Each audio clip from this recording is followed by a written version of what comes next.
All right, welcome back, everybody, to our next session of Candlekeep Mysteries. The team has continued slogging away with all of these dangers that have been thrown their way. As usual, we will start with a recap and then get into our session. Quick housekeeping note, we have decided to change, at least as a test for now, to sort of demo this out, change the way that we're posting our attacks and some saving throws and some other mechanical pieces. You may see more information now in the chat. And we're going to try this out, see if we like it. If so, we will continue with it. If not, we will tweak it or revert back to our old way. So yeah, that'll be exciting. We'll see how this goes. All right, so welcome back, everybody. And we're going to start with our recap. So last session, you guys will likely recall, you were out there on the beach. You guys had engaged these enemies, these giant scorpions, with these dragonborn mages riding atop them, had burst through the ground and engaged you guys in combat. You had defeated most of them. But near the end of the battle, Frederick was actually flying out over the water, chasing down this rowboat that seemed to contain a laborer of some kind who had a few of these like boxes and things, taking them out to sea. It wasn't obvious where this person was going. So as Frederick flew out there, he actually hit the area of effect of an illusion. He could actually see the rowboat sort of enter and kind of get folded in this strange visual ephemera. As he passed through it, the illusion was dispelled, and there was a ship here that was laden with cannons and cannonballs and several new figures. So we paused there. You guys picked up the next session with the additional combatants then engaging you. So this is the sort of main guy on the ship here. You guys didn't necessarily know it right away, but probably the C embossed on his plate armor gave a really good hint. This was the Dragonborn Cthulhu. And he had his own little mini army here on the boat and engaged you guys in combat. So he pretty quickly dispelled the fly spell on Frederick, who plummeted into the water. And then the additional individuals on the ship engaged the rest of you guys in combat as well. So this was a long battle. A lot of different activity went on here. A few high points of the battle was Frederick using some polymorph to turn into I think it was a giant octopus and make it easy moving around in the water, grabbing onto the side, trying to damage the cannons, though they seem to be pretty sturdy. We had Leopold casting the blink spell, blinking in and out of action here, and also using his boots of flying to speed around the battlefield. Got missed by an original cannonball, but as he was still out in the open, eventually one of these cannonballs did smack right into him, damaging him pretty significantly. We had Lexi hanging out at the edge of the battlefield and then sort of rushing on through. She got hit with a cannonball as well, but being a big old tough barbarian, it kind of was just like a ding on her. Didn't hurt her too much as she made her way south and engaged most of the other enemies as they started, a couple of them actually teleporting using Dimension Door to head to the beach itself and cut you off from another enemy that was up on the hill, the Dracotar, who was firing off his bow and arrow and hitting you guys. We had Ranvon, who was throwing out some healing spells and trying to make his way to not get separated by the group and aid as much as he could, casting some additional spells to assist the team and hamper the enemies. We also had Dell, who was making his way along that left-hand side, was able to eventually engage some of these guys that had come to the beach using the Dimension Door and dish out some significant damage with his smites and attacks. We had Brandel sort of staying back and trying to avoid being detected, getting firebombed, and then hovering behind one of the large rocks and making very effective use of his Psychic Lance spell to continually pummel and incapacitate Cthulhu with this psychic energy. And we had Frederick, again, in that shape. I think I touched a little bit on every character. If I missed anybody, apologies. But eventually you guys managed to defeat all of the opponents here, Cthulhu himself, along with the Dracotar and all of the associates of his.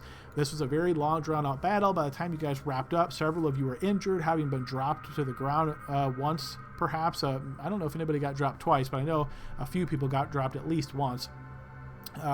As you guys wrap this up, you then decided to make your way out to the boat where Frederick already was, as he was using some magic out there, Bigby's hand, during the battle, and had flown out there, climbed up, and so forth. Searched the ship and found quite a bit of a treasure trove in the captain's quarters, a lot of different stuff there, quite a bit of gold, gems, and some other items. And yeah, it was a very hectic time there. Right about this same time, this mysterious guy started approaching the beach. You guys realized he was coming. Brandel and I think Lexi it was sort of headed him off, and he engaged you guys in conversation and let you know that he was trying to figure out your disposition. And it turned out this was the same guy that you had spotted originally when you guys made your way through the bog. And he was the guy that had put this little campfire down and was hoping you guys were attracted by the wood smoke smell to come on over and talk with him. And it seemed as though he was trying to engage you guys in discussion and try to make some type of a arrangement or an alliance, perhaps, if he can be trusted. It sounds like he wanted to come here and deal with all of these enemies and was trying to see whether or not you guys were aligned with them or not. So I believe one of the comments that Leopold made was, "Oh my goodness, could this guy have helped us last time?" And I was like, "Oh yeah." So always fun when interesting player choices. You never know what's going to happen. So the events in Avertus, of course, made much of the group not very trusting, which is absolutely on the point. So eventually, you learn that this guy's name was Tristram, and he had discussed with you that he would like to take the boat and take these remaining laborers and or slaves, while Dell was sort of supervising them and very much intimidating them to unpack these boxes and show everybody what was inside of them and make sure there was nothing that was being hidden, that sort of thing. Tristram then said he would take the boat, take all of the individuals and get them somewhere to safety. You guys grilled him a little bit. He indicated that he wanted to take them to the west to an island that is where they would basically be able to get a second chance. He said there was no guarantees, no promises that they were going to have some great, prosperous life or anything like that, but he could take them to at least somewhere where it was safe, and he would get them there, do what he could to aid them. So you guys discussed this for a bit. He even offered a reward. Some of you were insistent upon getting that reward. Others of you said, no, this guy seems legit. Let's not try to demand a reward.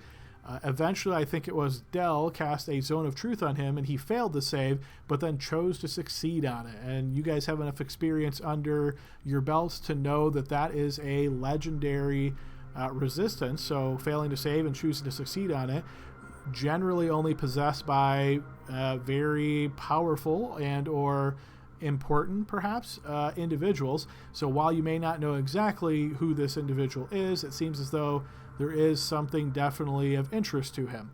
So you guys finally settled on this agreement. You took a bit more time to kind of ransack the boat, look for anything else of interest there, and I believe your plan was then to head back to the beach shore and use a teleportation circle to make your way back to Baldur's Gate. So there was a lot of fighting last time. I may have missed something there. Is there anything to the recap anybody on the team would like to add? The guy's name, I don't think you mentioned it there. It was I did indeed. Yes, it was Tristram. Tristram. Perfect. I'll call out that Lexi saved Ranvon from certain death from a wall of fire with a sap potion for a lot of healing there, and that wouldn't have been possible without Brandel stunning the big bad boy with his spells. Yes, good addition. Go ahead and take inspiration there, Ranvon. Yes, indeed, that wall of fire was pretty significant on the battlefield as it blocked line of sight and was dealing some fire damage, taking you guys down pretty quickly. And yes, Lexi was able to hold fast there and eventually get Ranvon out of there. And it was actually a potion of greater healing that she had from long ago from Avernus, so she still has her sap potion. Oh. I'll get rid of the inspiration, Adam, my bad. You can have it. I also had here, I figured out that the mysterious traveler wasn't telling us the entire truth about why he didn't join the fray mid-fight. It seemed like maybe he had been closer or something and been able to join it, but didn't. Perhaps there was a little bit of he wasn't giving you the whole story, the truth and only the truth, right? But yes, you might have picked up on maybe some details being kept from you. All right, if there's nothing else anybody would like to add to our recap, I can get us back to the Sword Coast map where you guys are still in this area that is going to be referred to as the Pirate Cove based on what has happened here. Did we say we're going to teleport, or are we going to get on the road and take the grinder and Smiler? We should definitely teleport, Brando. Okay. And I think we can take them. How many is teleportation circle? 8? 10? What do you mean? How much is what? How many people can go through it? I believe it's 10. Never done more than 3 or 4 at once, though. Should be fun to do more than that. What about the bodies of the people that we were hoping to figure out where they were from? And maybe we could take them back to their families. Oh, from the forest. Yeah, exactly. Cloakwood. We still have them at our camp? I'm so insensitive. Hey, it's not just you. That was a big fight. I'd forgotten about them too until right now. So, speaking of being insensitive, not that I don't want to find all of their families, but there's like 30 of them, so that's going to take like a while, probably. I don't know. Does that sound bad if I'm saying we should just bury them here and then that'll be that? It's more like 3, isn't it? I thought it was a lot. I thought it was like a full cart full. I think it was a wheelbarrow full out of the tree had that where we found the box, right? I was thinking there was a lot more that we found there. That was several weeks ago. Weren't they putting him in the pit, or the tree was eating him, or something? There was a bunch. I remember a bunch too, Leo. You're not crazy. They were. Y'all remember the oozes, right? Yes. I believe that, from what I gather and what I've seen before, is the oozes, albeit not natural, were being used by those monks to get rid of the bodies. There was only a few of what we killed there on site. But there were bodies at the tree that weren't quite deposited into the ooze, and I don't think there were 30. Is that what you're talking about, Ranvan? Those like maybe half a dozen bodies that were outside of the ooze? Okay, well let's just go get them then. They should be near the grinder. Yes, they should. All right, so I imagine you guys are going to take that little rowboat, make your way back to the beach shore, see Tristram there still speaking with the laborers. He kind of gives you a friendly goodbye wave, and you guys make your way up the beach, out back to the sort of grassy field here, and yeah, you can find this cart that you've brought along with you, and it seems as though there is a total of 5 bodies in here that you guys collected that were going to be fed to those oozes, but you stopped them before it occurred. Where did the 25 other bodies go? I guess we better find them. You start, Brendel. I was thinking there was more. Sorry. Didn't Del was dragging them all to the beach? All of the bodies, right? I believe that was the bodies of the mages that rode on the giant scorpions, right? That you wanted to bring those down. Yeah. So these bodies, too many bodies, guys. You guys are killing a lot of things. Or just being around when things are being killed, I suppose. But these bodies in particular, this is when you guys arrived at the forest outside of the Temple of the Immortal Lotus, and you found those Immortal Lotus monks that had a cart in hand, and they were dragging that up to the higher area to try to feed these bodies, use the oozes as sort of a disposal mechanism. They were sort of dumping them out. You watched them dump them out. You saw the oozes kind of start extending forth to them, and that's when you guys engaged them in combat. So after defeating them and those 2 oozes, you guys put those bodies back in the wagon, took them with you to the Immortal Lotus place, kind of kept them off to the side, did all your fun stuff there, and then when you started making your way this way, kept taking them with you. So you guys have been carrying or pushing this cart of 5 bodies around for quite a while now.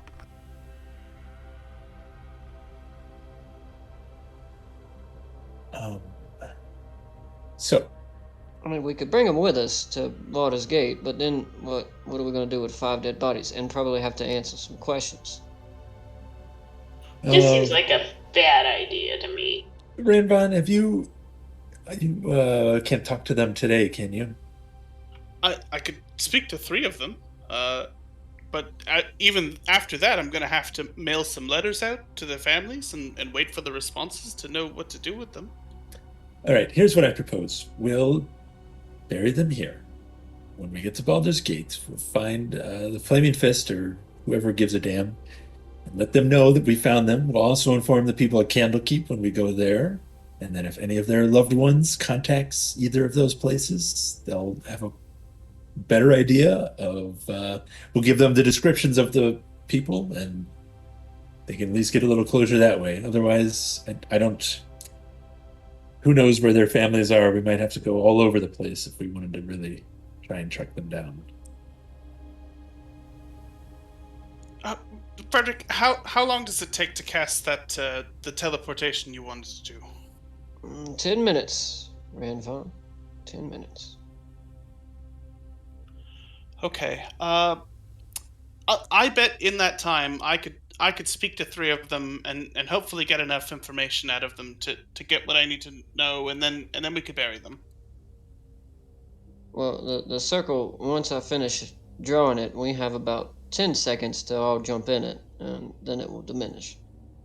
I don't think it's going to take me 10 minutes to get the information I need from each of them.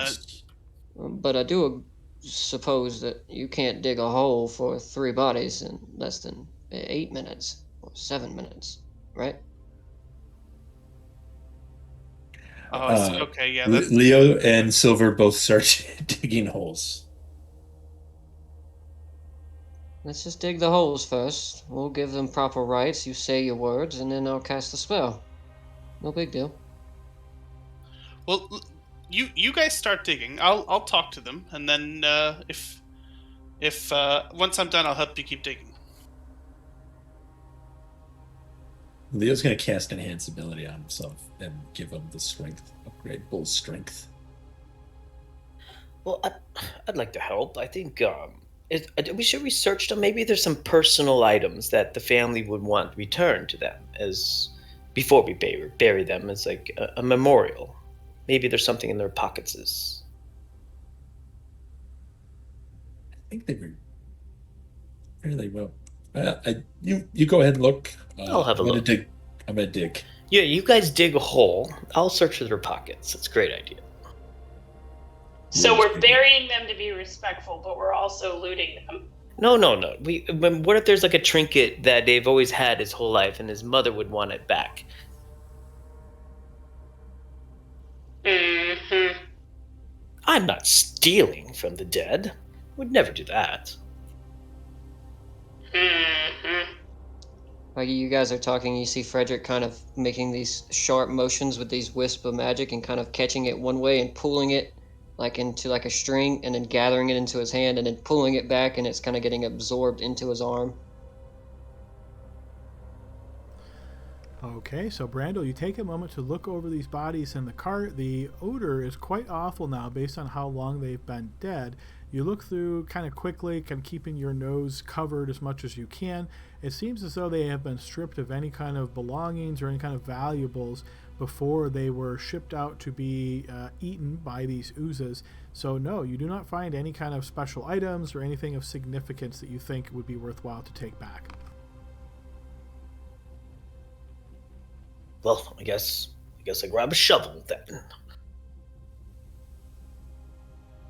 Okay, and I'll cast Speak with Dead on, I don't know, the best looking one. All right, very subjective in nature. I like it. Okay. And what would you like to ask this corpse of this middle-aged man? Who are you?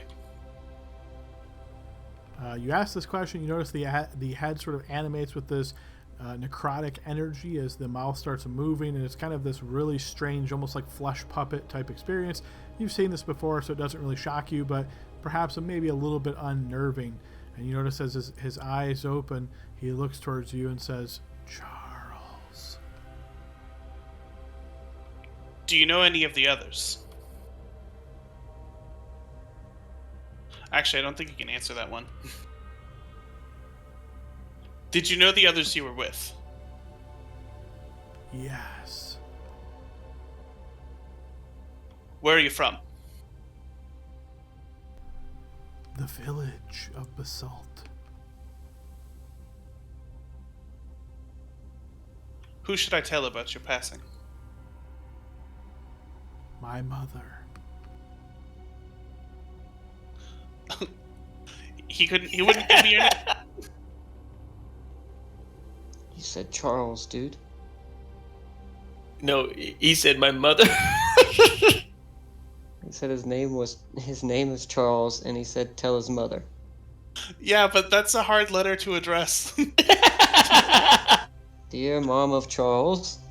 In the village of Basalt, I hope there's not many Charleses there.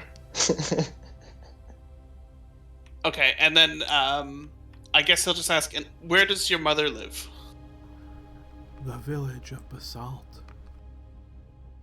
And that's my 5 questions. And Well, with the that narrows it spell down. ending, you notice the head lays back down and is once again still. Alright, Do we all hear that, or did I hear that, or just Ranma? I believe the corpse speaks out loud, so I think everybody heard it as long as you're nearby. Oh, well, okay, cool.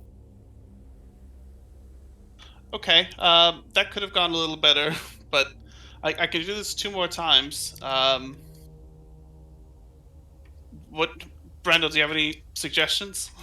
Well, it's up to you, my friend. Maybe who can I tell? Give me the name of who I could address. Let know that you're passing something. I had no idea that. Maybe they weren't that smart, apparently.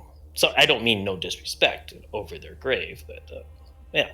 Anyway, Ranvan, ask them if after they ask them their companions' names, and then you can get all of them at once. It's one question. Okay, yeah, and then maybe I can ask where your companions are from to one of them. Well, are they all dressed the same? Do they look like, similar in skin tone and maybe work labor on the hands? Are they dressed the same? Because, I think we could save you a few spell slots. They're probably all from the village of Basalt. Dear Mom of Charles and Charles' friends, he is now deceased. How could you tell they're all from Basalt just by looking at them? You can't, but you can gather. They were being abducted on their way down from Baldur's Gate, and I would assume that based on how many bodies we saw, that they were getting killed rather rapidly. And then we met that dwarf fella who we sent back to Baldur's Gate as well, and he seemed to be from there. So You want me to send a letter that'll make a nervous wreck of every mother in Basalt? Well, you only get 3 of them, and then you'll leave 2 of them in despair, and 2 others, right? Charles, William, and Douglas, and 2 others. Either way, you're gonna hurt some feelings. Hey, Lexi, can you give Ranvan a shot in the arm? Do you have any of that magic rejuvenation punch left? For this? I Fine. love that. She said, for this. For this? Come here, Ranvan.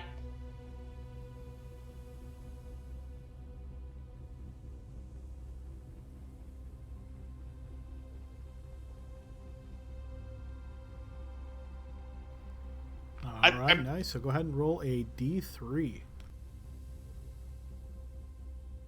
Ah. So Ranvan, you get a 2nd level spell slot back. I appreciate it, and unfortunately, the spell I'm casting is more advanced than that. Or 2 first, right? No, I don't think it does that. We thought it did. That would make it busted. I think you can choose to take a 1, but you wouldn't get 2 ones. Oh yeah, the number rolled or lower. So you could still take a level 1 back if you choose. Okay, I'm gonna cast the spell again on the guy who looks like he's been dead the longest. Okay, very similarly, you'll notice the head suddenly animates as the eyes open and look towards you. Where are you from? Baldur's Gate.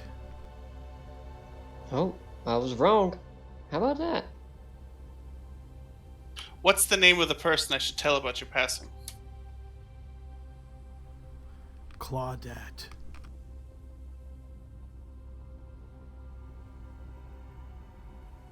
I'll have to ask for the full name for the next one, okay? There's probably a lot of Where does Claudette live? Alchemist shop. Ask him if he has a trinket or like something we can give to her. I mean, Randall looked him over. And There's didn't find nothing in anything. his body. What are your companions' names? I walk alone. Should we get his name? That's just a suggestion. Claudette might be a busy woman, you know. Oh, that's smart. Right. What is your full name? Xavier Willis.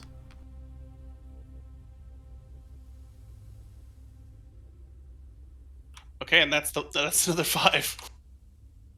Hey, we're making progress, man. That was really good. Do you think that Alchemist Shop is a town I haven't heard of, or do you think that's in Baldur's Gate? No, there's one in Baldur's Gate. I think it's in Baldur's Gate. Well, there's definitely more than one in Baldur's Gate.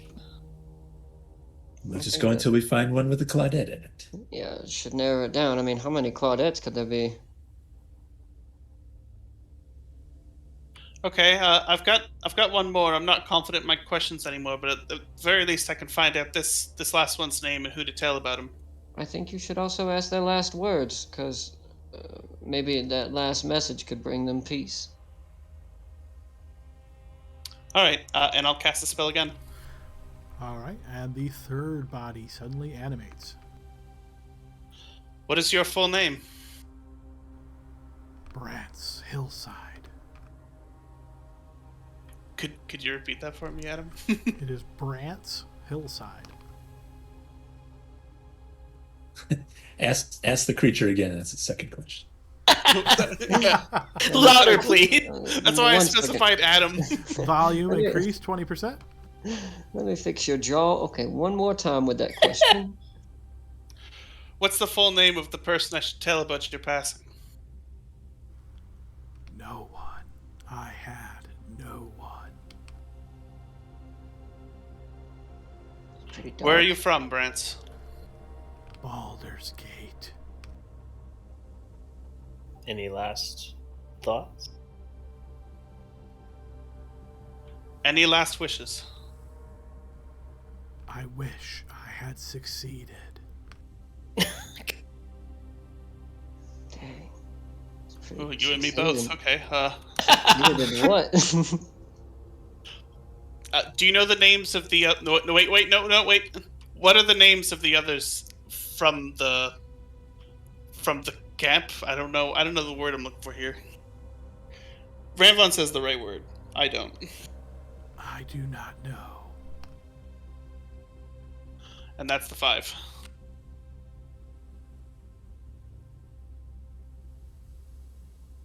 Well, almost done with this hole. I wish I could have gotten more, but I guess it's better than nothing. Well, now if you're ever in the village of Basalt, Charles' mom will be happy to know what happened to her son, and old Claudette, well, as long as she's not getting busy, as Brandall suggested, then, well, she'll be awfully happy to know that Xavier is not just lost or have abandoned her. So you did good work. Good job, Brandall.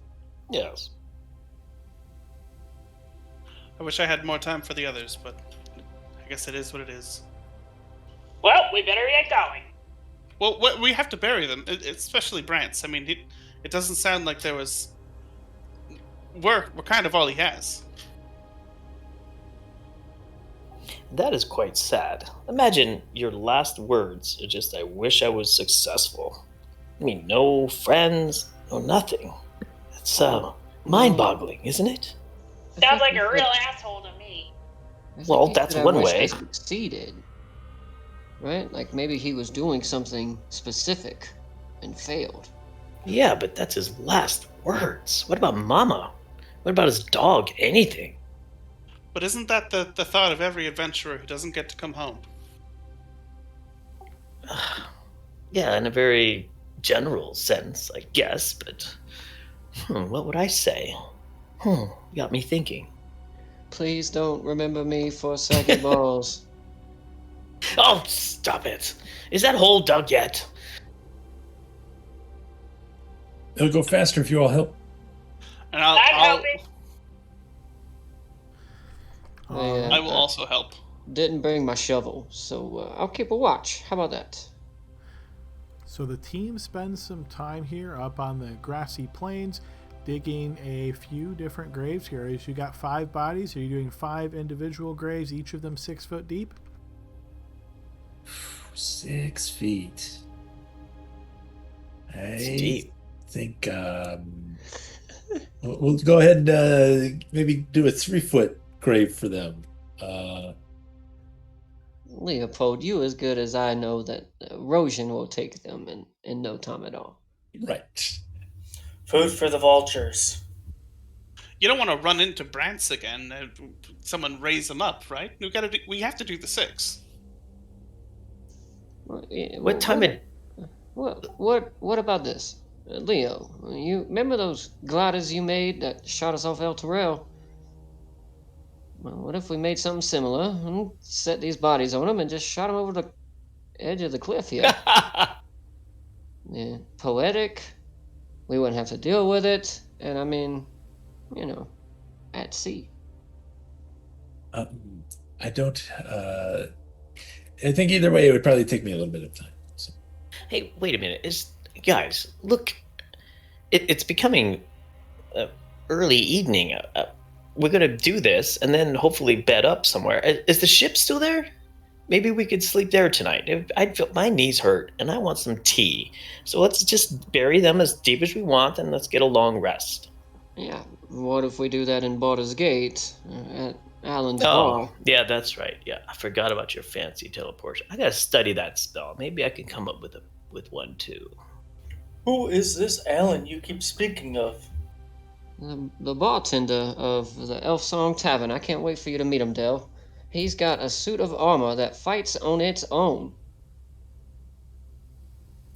Hey, Great Adam, guy. is that his name? Yeah, give inspiration to for remembering that. It is indeed Alan, yes. Wow. 3 feet deep, 5 individual holes. I think Ranvon will insist on 6 feet until they get 3 feet into the one hole, and then he'll be like, "That's got to be 6 feet, right?"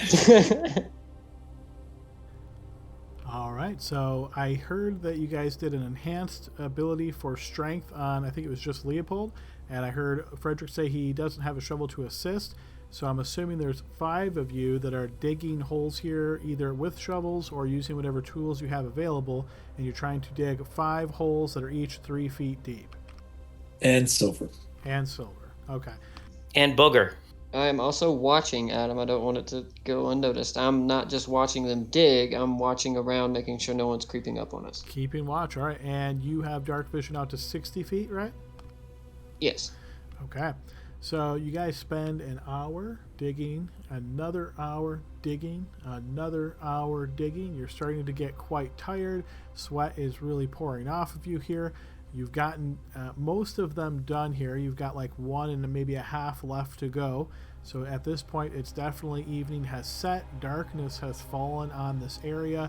As you're looking out, kind of out towards the water, you're not able to see the ship anymore, but mostly that's just because it's dark there. You're not sure if it's actually left already or not.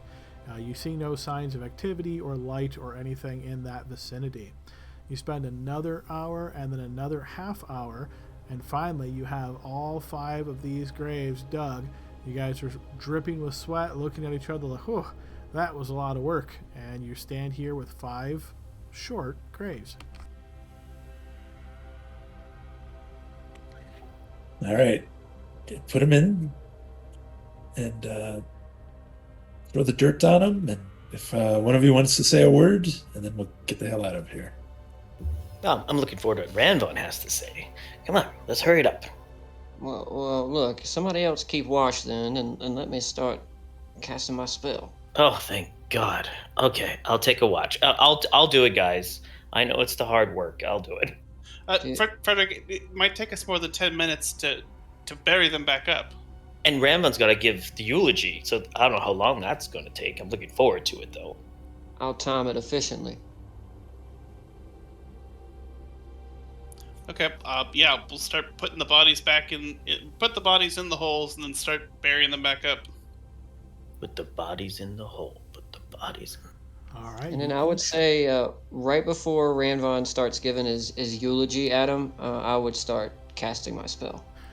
Okay, so 4 of you now are dragging the bodies to the graves, lowering them in as respectfully as you can, or as Lexi says, just toss them in, and then you start grabbing some dirt and loading it atop. This again is pretty tough work, much easier than the digging graves themselves, but it still takes a bit of time, perhaps another hour, hour and a half before you have all of the graves sealed.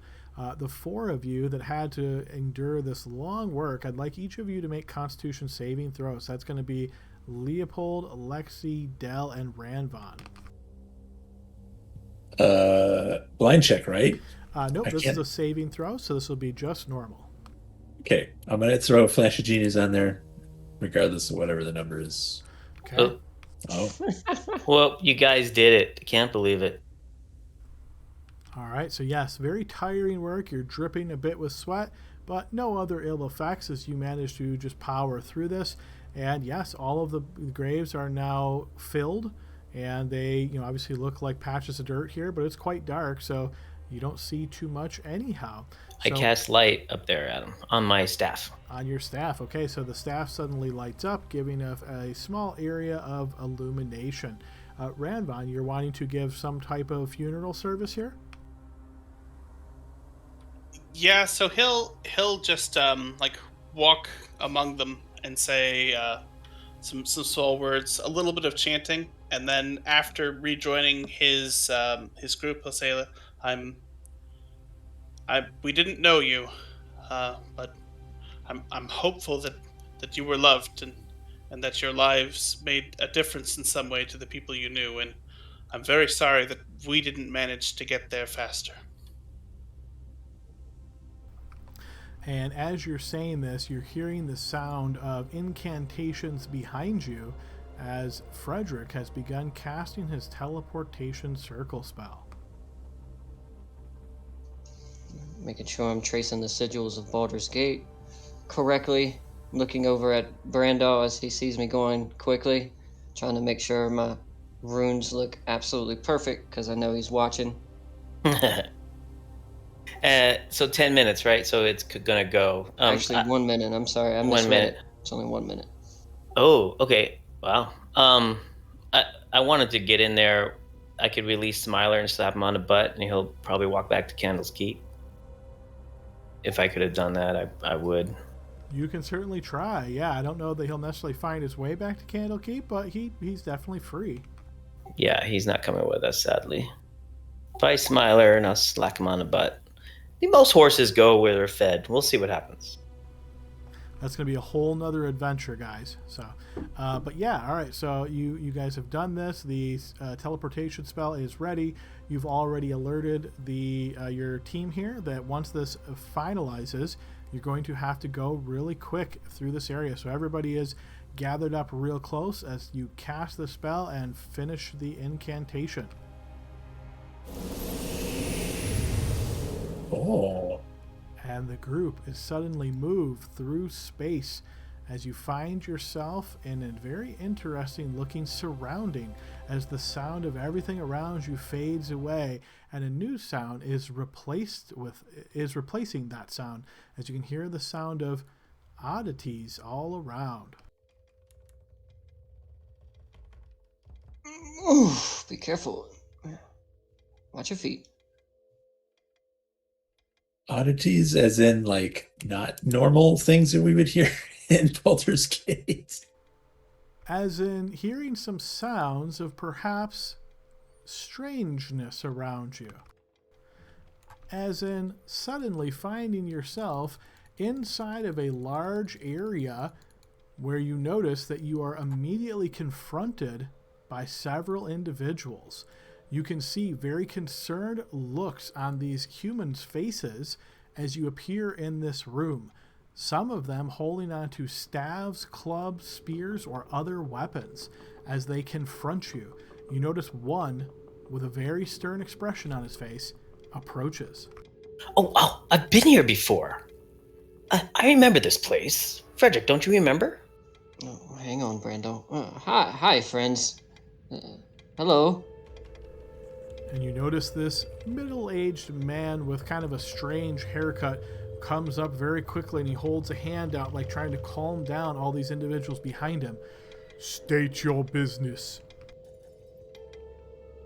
Well, we just finished a mission for Candlekeep, and we were stuck out in the wilderness, and well, this is only one of the sigils I know, so I figured we would come back here. Where are we? And you notice he narrows his eyes as he looks towards you, and he says, out in the wilderness. Where, pray tell, exactly were you? South of the Cloakwood. It appears that some individuals were being kidnapped on the trading bypass, and we were tasked with putting an end to it. And we successfully did. As you can see, some of my companions are still sporting their wounds here. Give I'd like to get me them. a blind check persuasion here, Frederick. I'm gonna flash a genius for him for +5. Okay. But we have to see our token, right? No, I can add it to my bar. I just did it, right, Adam? You can, it actually did not come through, but yeah, if you want to, if it's easier to just drag it onto the screen, go ahead and just drag your token right onto the screen, and you can select it there. How about now? Did that work? That did the trick, yep. All right, and let's see, and you added a +5 on top of that, Leopold.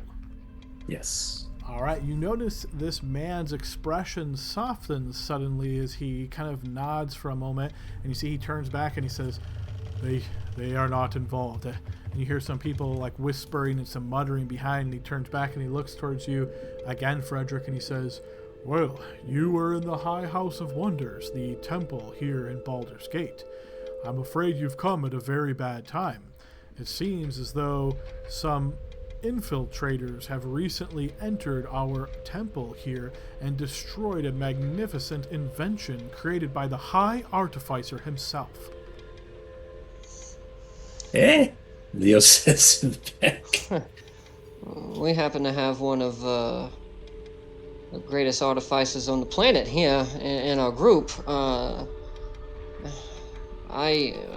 Is that so? And you see he turns and looks to where you're sort of motioning over towards Leopold, and he turns and looks towards you, and he says, what is your membership number in the High House of Wonders? Leo, who is covered in dirt, sweat, and is was trying to stretch his back out so it wouldn't seize up on him, kind of squints over at this guy and goes, what? Number? Sorry. Don't have one of those. Your friend here said you are one of the greatest artificers on the planet, but you are not a member of the High House of Wonders? I find this curious. Well, clubs and all are fine, I guess, but usually I'm busy doing other things. I see. You are and he actually air quotes, expert. Yes, I see. Well, anyhow, you, as I said, and you see he kind of turns his attention back over to you, Frederick, you have come at a bad time. You see, we're looking at how exactly these infiltrators came in, and it seems very clearly that they used the teleportation circle. Once that fact was established, we had to guard it, and yes, that's why you see all these individuals around you here. Some of these infiltrators have fled and were not able to be apprehended, though some were. We have to get to the bottom of this, and unfortunately that is going to take some ingenuity and some luck. Well, unfortunately for you, I happen to know a great interrogator. He's able to quickly dissect people's minds, and, well, he kind of looks a little scary, too. His name is Delzaris.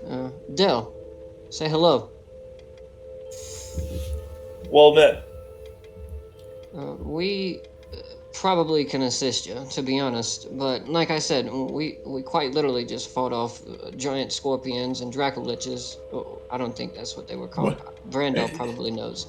But regardless, as you can see, we buried some dead slaves, and we would need a Disciples. disciples. Obviously, we're frazzled, and we could use a place to lay our heads and clean up. But we probably could help you. We would have to speak about it. I see. That's, well, if you do have skill at interrogation, I think that could come quite in handy. The few individuals that were apprehended have been taken to the prison cells at the Sea Tower. You can certainly go there and try to interrogate them. You would need to get permission first, of course. As far as resting, yes, you do all look a little weary. Normally I would recommend the Elf Song Tavern, but after this, perhaps you should look elsewhere. Did something happen there, or just everyone is on high alert right now? Well, the owner of the Elf Song was actually here when everything happened. It seemed as though he was working with the infiltrators.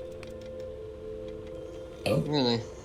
Well, probably not a good place to find rest this evening, huh? Do you have a recommendation for us? And perhaps in the morning we could return and assist you. Or do you have quarters that we may rest in, obviously with donation? We do have some simple quarters here, but I'm afraid with everything that is going on, that may not be most appropriate. We have to try to really secure the premises and make sure that there are no stragglers. So, are we allowed to go just scot-free then?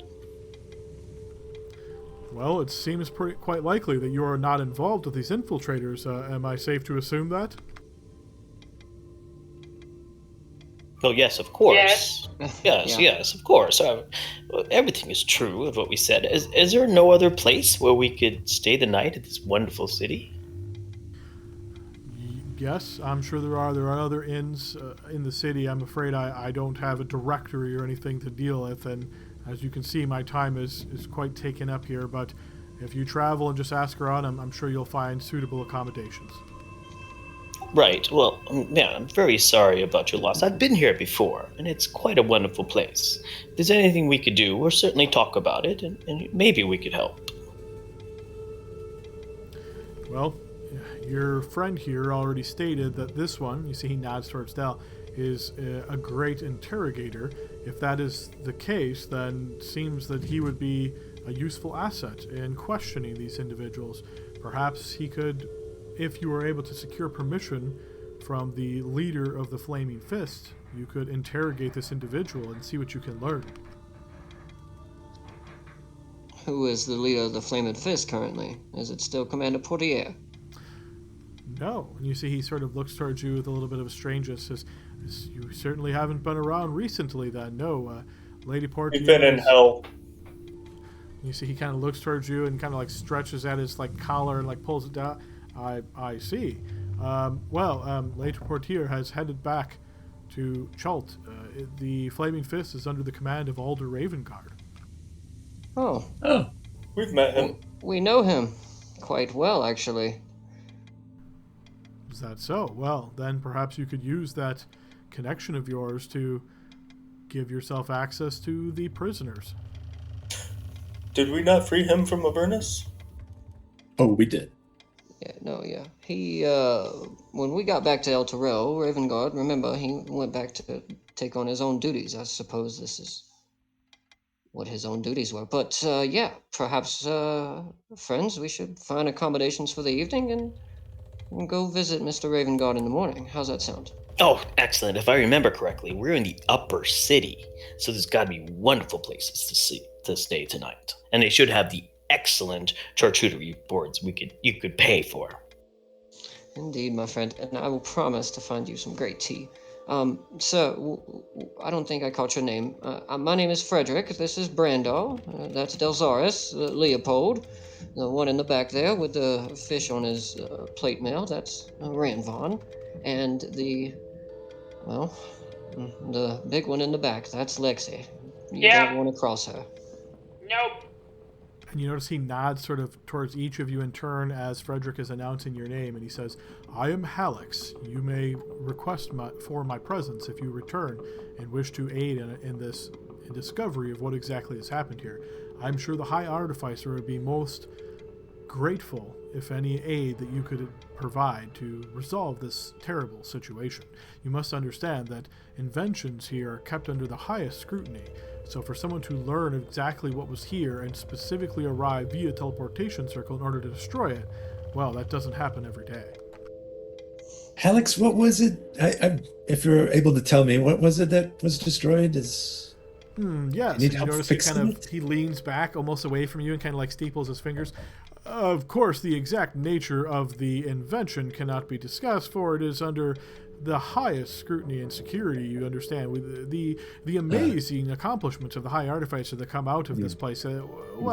He doesn't announce them until he is ready to publicly describe what they are. But if you're involved in the investigation, I'm sure we can provide some level of detail.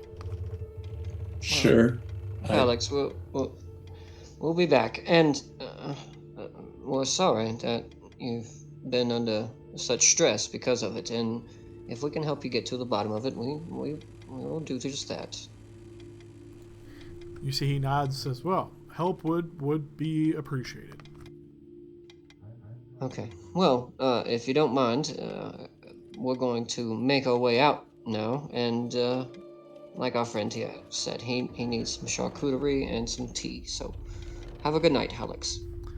And he nods, and you see he motions towards where all of these other priests are sort of gathered. They've calmed down a bit now and kind of part ways to allow you to make your way to the exit.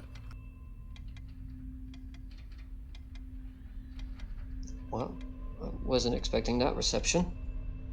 Oh, you picked a wonderful place to land. Oh, this place is marvelous. Don't you remember it, Frederick? Is this where that lady offered us that belt that would, like, inject us with that healing serum? Yes, something like that. Oh, takes me back. Civilization, isn't it beautiful? To be honest, I'd forgotten this place. And as we exit, I'll make sure until we're, like, actually out of the door before I mention anything, but I'll bring up the fact that they said that Alan was a part of the infiltration group? That can't be true. What's up with these guys? I don't trust them. There's so many things on this map. Leo will look over at Frederick. Did Alan, was he in one of those secret societies or something, or like have some strong political feelings? Not to my knowledge. I mean, he offered me a line of credit when I started my bar, and that's really where our affiliation ended. I was hoping to pay him back for that now that we're here, but I mean, to be honest, the suit of armor that he has, the partition is in his bar, it wouldn't surprise me that he has acquaintances that are probably not the best of doers, if that makes sense. Right. And he could be being forced. Maybe somebody's putting pressure on his inn. Maybe somebody has blackmail on him.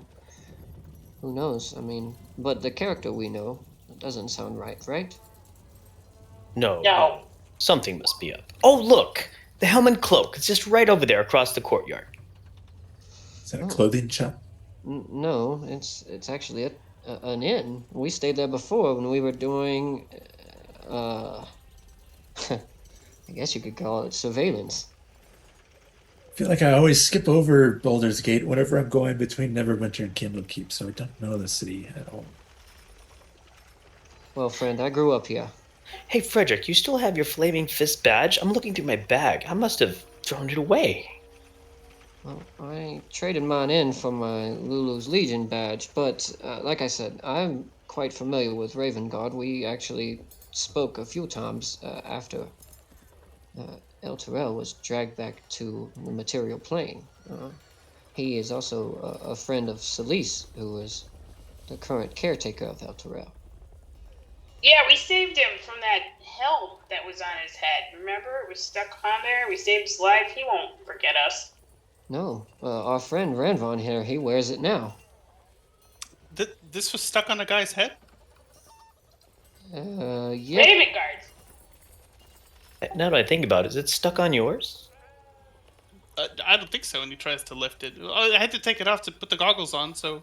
Oh, No, good. it's definitely not. He's not going to want it back if I run into him, right? No. I originally wore it, and he gifted it to us. So if he asks, I'll say I gifted it to you. And which He I ain't did. gonna want it back. Don't worry. Okay, all right. But before we continue, I did want to thank you all for taking the time to help me bury those people. Oh, indeed. Anything for you, Ranvon. Yes. We may not all have similar views and religions, but that does not mean that we should diminish yours in any way. We don't want him to stink up that nice place anyway. I didn't bury them for my religion. I buried them so they could be at rest. It's just... It's how... Whatever they want is where they'll go. Well said. But I think we probably all need some rest, a cup of tea or a cup of ale, perhaps. I can smell the brie from here. Well, we know it's there, so we might as well go. How about the Helmand Cloak, everybody? Does that sound fine? Yeah, here. I'm starving. And we have the money this time. Yeah. We do indeed. Let us go. All right, you guys make your way through the streets of Baldur's Gate and head over to the Helmand Cloak. Much like you guys said, some of you have been here before. Probably the most distinctive element of the Helmand Cloak is that there are two separate entrances, one for the helm and one for the cloak. Which do you guys choose to enter? Is there a The hell? difference? The cloak. I don't think there's a difference. They kind of wrap into each other, but what do you say? Cloak or helm? Whatever my brave frontline fighters believe, I'll join them anywhere. I like cloaks. Why don't you all go in that one, and I'll go in this one, and we'll see what happens. Which is to say, probably. I'm going in the cloak. Is that where you're going, Leo? Yeah, let's do it, Lexi. Let's go. I'll go with you 3 or 2. Okay, I'll go Okay. too. I counted Booger as a person. I don't know if I should do that. You absolutely should. Ranvon will tap his helmet and go, helmet all the way, and go to the helm. All right, so as most of you enter through the cloak, you find that this area is decorated with various adventuring trophies. You can recognize some parts of animals, or beasts that have been preserved and hung on the walls here. Ranvon, as you make your way through the helm, you notice somebody sort of in front of you going in that same direction. You see they step up to this bronze horn. It's kind of like it's a marble bust that's actually kind of parked up against the wall. And you notice this individual sort of walks up and kind of like whispers almost to himself and then rubs the horn really quick for a moment and then kind of smiles and actually enters the establishment. I'll mimic what I saw him do. Okay. Yep. Yeah. And you get this sort of an indication that maybe this is a like a good luck ritual type thing. So you enter into the helm, and yes, you may not have been here before, but you do notice that it's essentially two halves of a building that are then joined in the middle. So regardless of which way you come in, you can cross to the other side. But the folks on either side almost seemingly treat this similar to like two different establishments, as most of the people on, say, the helm side are like on the left side, and most of them in the cloak are on the right side. The middle area, while there are some tables, they seem to be far less occupied than the others. So you can think of it almost as like two rival high schools maybe looking at each other from either side. Not that they're getting ready to go to war, but it's just a little bit different surroundings and scenery here. So yeah, you guys all make your way inside of the helm and cloak and find yourselves at a table. And you can see that it is fairly quiet here. It's later in the evening, and you can see that there is a waitress kind of walking around, a couple of them actually, looking to take orders and get drinks for folks. So eventually you guys find this table, you all kind of settle down in it, and you notice a waitress sees you guys and starts making her way over. And you see she looks down and says, "All right, what'll it be then?" Oh, good evening. Let's see. Let's do 2 bottles of your best wine, and this one here, he'll have some Earl Grey tea. Anybody want anything to eat? Well, actually, do you have chamomile, something a little less invigorating? Yeah, cost. Okay, I'll have that. Thank you, Frederick. But it's late, and I don't want indigestion in the middle of the night. Quite literally not my cup of tea, so I'm glad you spoke up. What do you have for food? Let's see. Tonight we've got the roasted veal with sugar and poached eggs. We've got the stewed sausages and hazelnut bread.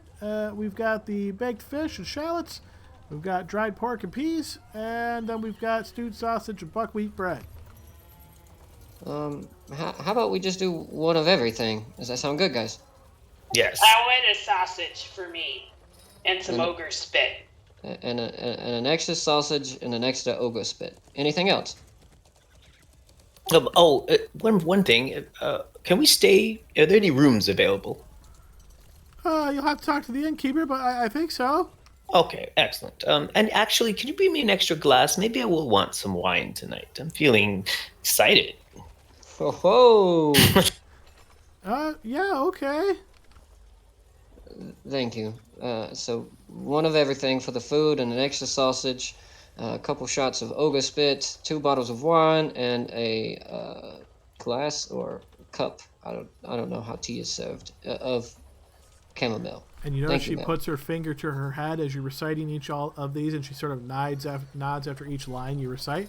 Okay, yep, I think I got it. Okay, just give me a little bit. I'll be back. Sounds great. Thank you. And she Hey, scurries I'll off. go take care of the rooms. You guys, you chat. Brando, Yes. be careful with that wine. This is a nice establishment. You can't pull out saggy balls here. Oh my god. It was one time, and it was quite warm that day. You're inside. All right, so Either way. Ranvan, you're approaching the innkeeper behind the counter. Is there one innkeeper for each side, or it's just the one in the middle? It seems like there's like one on each side, but they're really small, sort of inns, I guess, or not inns, very small little counters, I guess you could say. So it's not like a full-size one. You get the impression that maybe there's rooms on either side. Yeah, I imagine we're sitting on the cloak side. I'm gonna walk over to the helm side. All right, yeah, you walk over to the helm side, and you notice sitting behind this small counter is a halfling woman who's just kind of sitting there with this almost like plastered on wide smile as she surveys the area.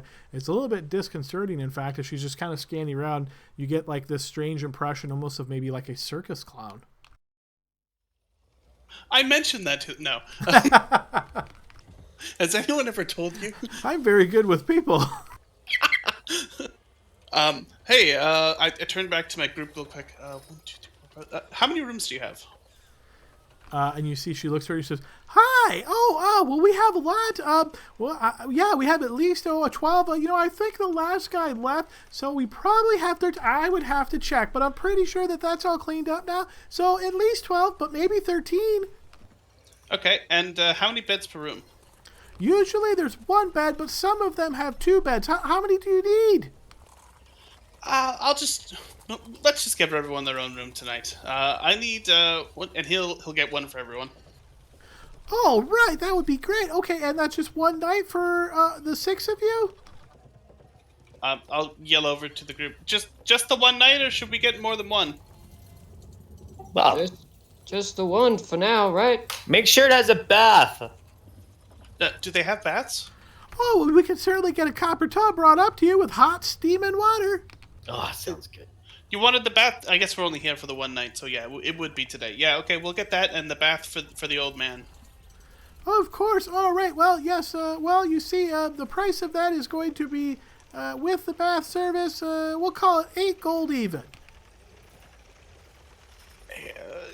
It's late. You know what? Here, and I'll just hand over the 8 gold. Oh, great. Okay, let me get you your keys. And you see she starts shuffling underneath the counter here, and she pulls out these 8 different keys. You can see she's got, obviously being halfling, pretty small hands, so these keys look massive, but as she sets them down, you realize they're, just normal-sized keys. So, okay, here they are. Room 5, that's the one that, put the old guy there, because that's where I'll send the copper tub up to. Okay, and these are helm rooms, right? Yes, of course. Perfect. Wouldn't have it any other way. And you see she smiles and says, "Oh, you have a great eye." Thank you, and you have a good night. And I'll You head back to the group. too. I'll get back to the group and hand everyone their keys, and Brandel specifically the number 5. Oh, and Brandon, this is the one with the bath, right? That's why I'm handing it to you. Oh, yes, of course. Thank you.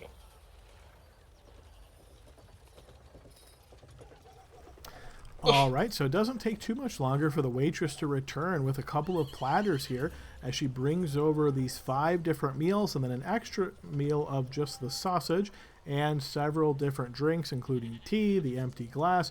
You notice she also brings over some random stuff as with like this sort of a little bit of a smile on her face. You get the impression that she's like, "Hey, I'm giving you this extra stuff. Maybe you'll add more money to the cut," you know.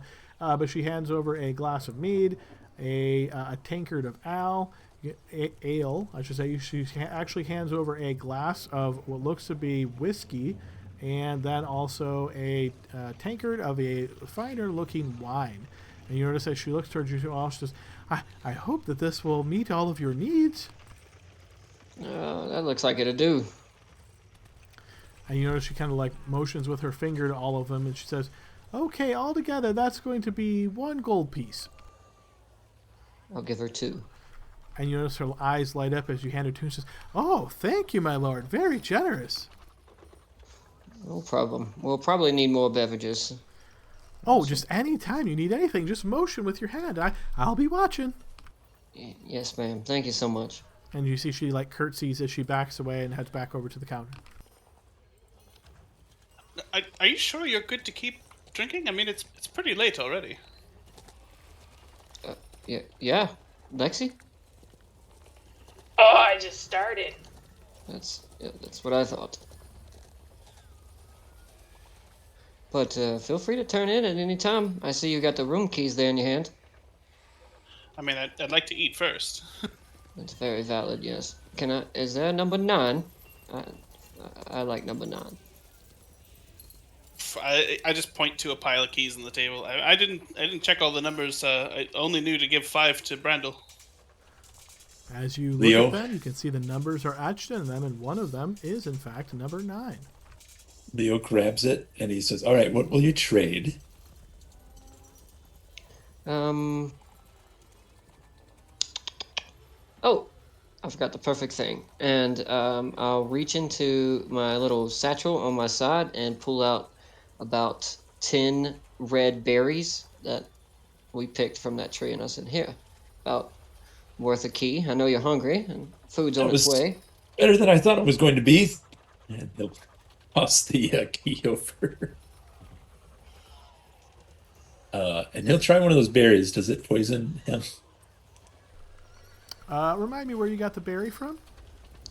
Poison tree. The night if you remember the night that Leo stuck his head out and yelled out of the campsite while we were setting up Leopold's tiny hut. Yeah. You said that there was bushes around with berries. Yeah, so you got them on the coast nearby the Pirate Cove. So yeah, those would still be fresh. Yeah, they are quite decent.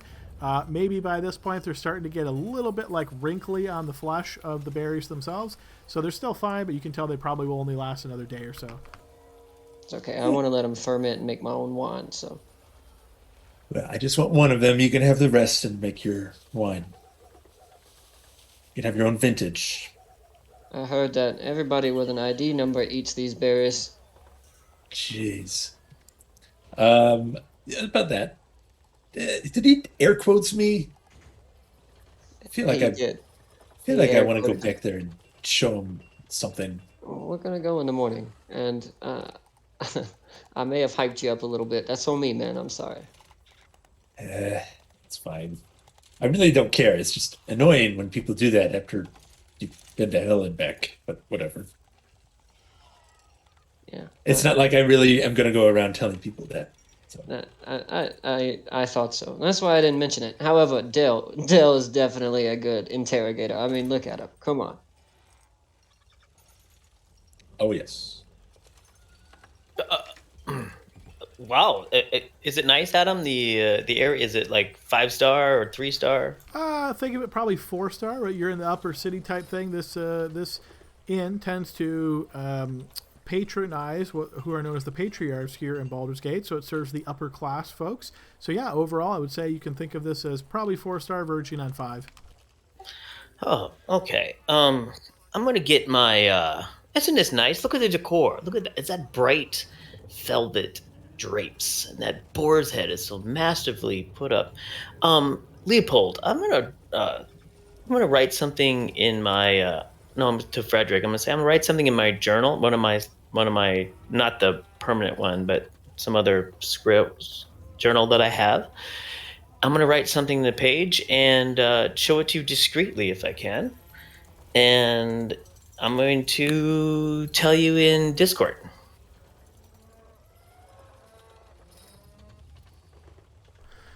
And as you're mentioning that, as you guys start to dig in, you notice these two guys come and sit at a table nearby you, and you see this one guy who's very burly. You see he's already shaking his head like as he takes a seat, and the other guy across the table says, "Oh, so you heard too?" And the guy nods. He's like, "Ah, poor Simus." Can Leo actively listen to this? Sure. Yeah. So you're like kind of maybe slow down your eating, or tying your chews in between the conversation. And as you're listening to the two of them, after maybe a couple of minutes, you can piece together that Simus apparently was some type of engineer, and it seems as though he was murdered by thieves in the town square last night.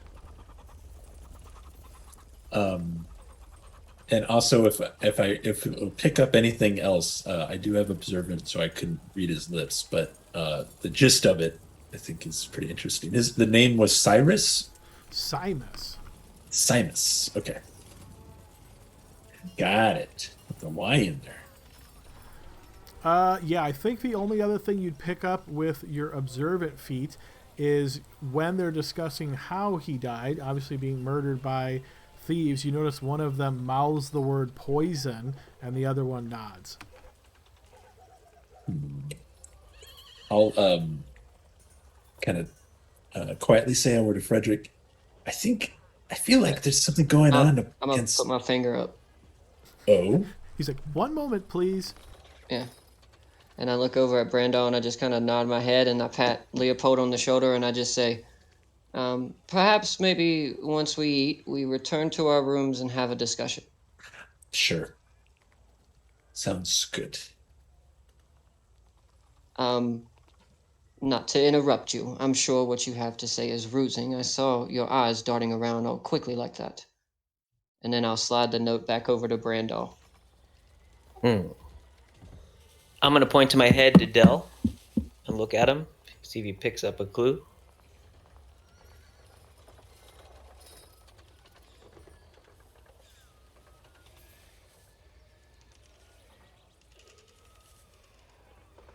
Maybe Dell's. Are you there, Dell?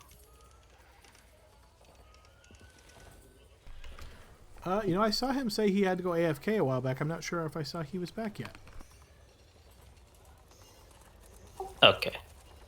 Well, at this point, I'm gonna try to pass the clue. I want him to talk to me in my mind, so I'm just tapping on my head. All right, and he's probably just feeding his face and hasn't picked up on this clue quite yet. But yeah, you guys enjoy your food, the extra sausage for Alexi. A lot of these drinks, again, coming back quite good. Again, definitely higher fare than what you would expect sort of at the lower city here in Baldur's Gate. And you can see that the clientele kind of comes and goes as you're eating. Most folks, more people leaving than entering as the night is kind of late. You notice some people kind of retire up to their rooms on either side of the helm or the cloak apparatus here of the building. And you notice the two men who are kind of nearby, they each get like a drink. It seems as though they each got delivered like a whiskey to their table. They drink it kind of quick, and you get the impression of maybe like one of these, a friend ran into a friend and was like, "Hey, you want to just grab a quick drink," kind of thing. They're only here for maybe 15 minutes or so before they kind of stand up after paying their tab and make their way out. Well, I think I'll stay away from the wine this evening. Feeling a bit a bit tired from our adventure, and maybe I'll head up. Give me a few minutes. If you don't mind, I'd rather soak my weary bones, and then we can meet up later. Can I have the rest of your wine? Yes, I haven't touched it. I'm not feeling very well. All right, so it sounds like Brandil takes that key of room number 5 and retires upstairs to the rooms of the Helm side of the house. Yes. All right, the rest of you guys remaining down here after you finish your meals, just rest or relaxing here, I should say, in the common room, drinking your drinks, or does anybody else retire? All right, that's enough for me too. I'm checking in.